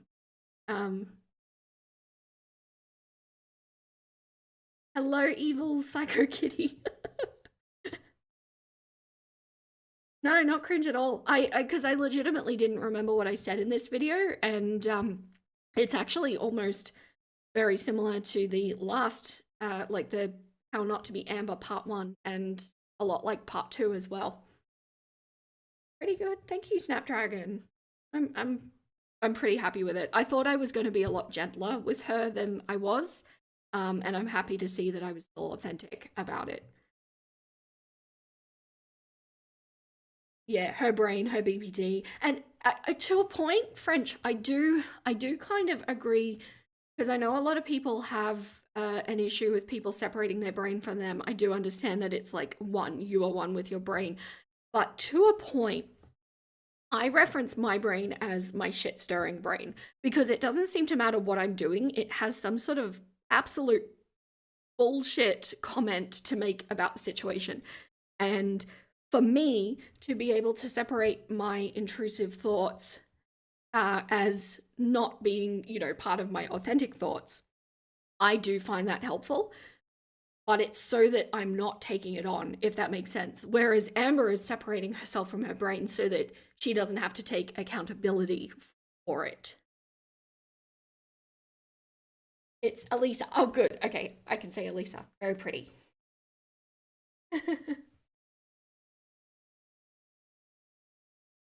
Snapdragon is a rad name. I agree. And a fun flower. You don't always agree with your brain for sure, but you don't blame it for your actions. Yeah, that's the key. I think that's the difference, because anybody with, you know, that OCD kind of, you know, intrusive thought arena knows that you don't want to internalize some of those thoughts. Some of them are just so weird Some of them are funny too, but they're not you. They're not authentically you. It's just like a misfiring of neurons or something like that. Yeah. Well, thank you all so much. I think we're about to hit the 3-hour mark. Now, live streams are something that I want to do much more regularly, and I will confess that my life got a little derailed after I was grieving for Miss Pink, and I took some time off it, and then my schedule changed. But I actually kind of like this time slot, and I think this one will work. So what I'm looking to do with live streams is just do little researchy, like catching up with the girls and Eugenia's lawsuit and things like that. And I'll be looking to hopefully do that every week, but I don't want to commit to a schedule. This works because I don't commit to schedules. Marshmallow said it's okay to ask for help and even rely on others, but she outsources, yes, every single responsibility she has. It's truly amazing she can make her own income. And if you think about it, there are so many countries in the world where she would not be able to do this. There is no outsourcing. It doesn't matter how much money you throw at something, it doesn't necessarily fix the issue. And I think that's really interesting to think about, that she's found herself in this situation in a country and an environment that supports her entitlement, essentially. Hi, Celestial Doom. Better late than never. Hello. I'm about to wrap up, but hey, replay nugget. This has been chill. Oh, I'm good. Losing a pet is never easy. Yeah, it really, and Pink, I would be lying if I said I wasn't still feeling the effects of Miss Pink. She was something special. And yeah, to have the grandmother on top of that is a little rough right now, but you guys really, really cheered me up. And I'm glad that I came on and didn't delay it very late. But well, without YouTube, I don't know if she would be screwed. I think maybe she would witness herself doing things for the first time out of necessity. Maybe you'll catch the next live a bit earlier. Hey, maybe. I appreciate you either way, honestly, like whether it's during the stream or watching it after. I think it's amazing that people are watching me at all.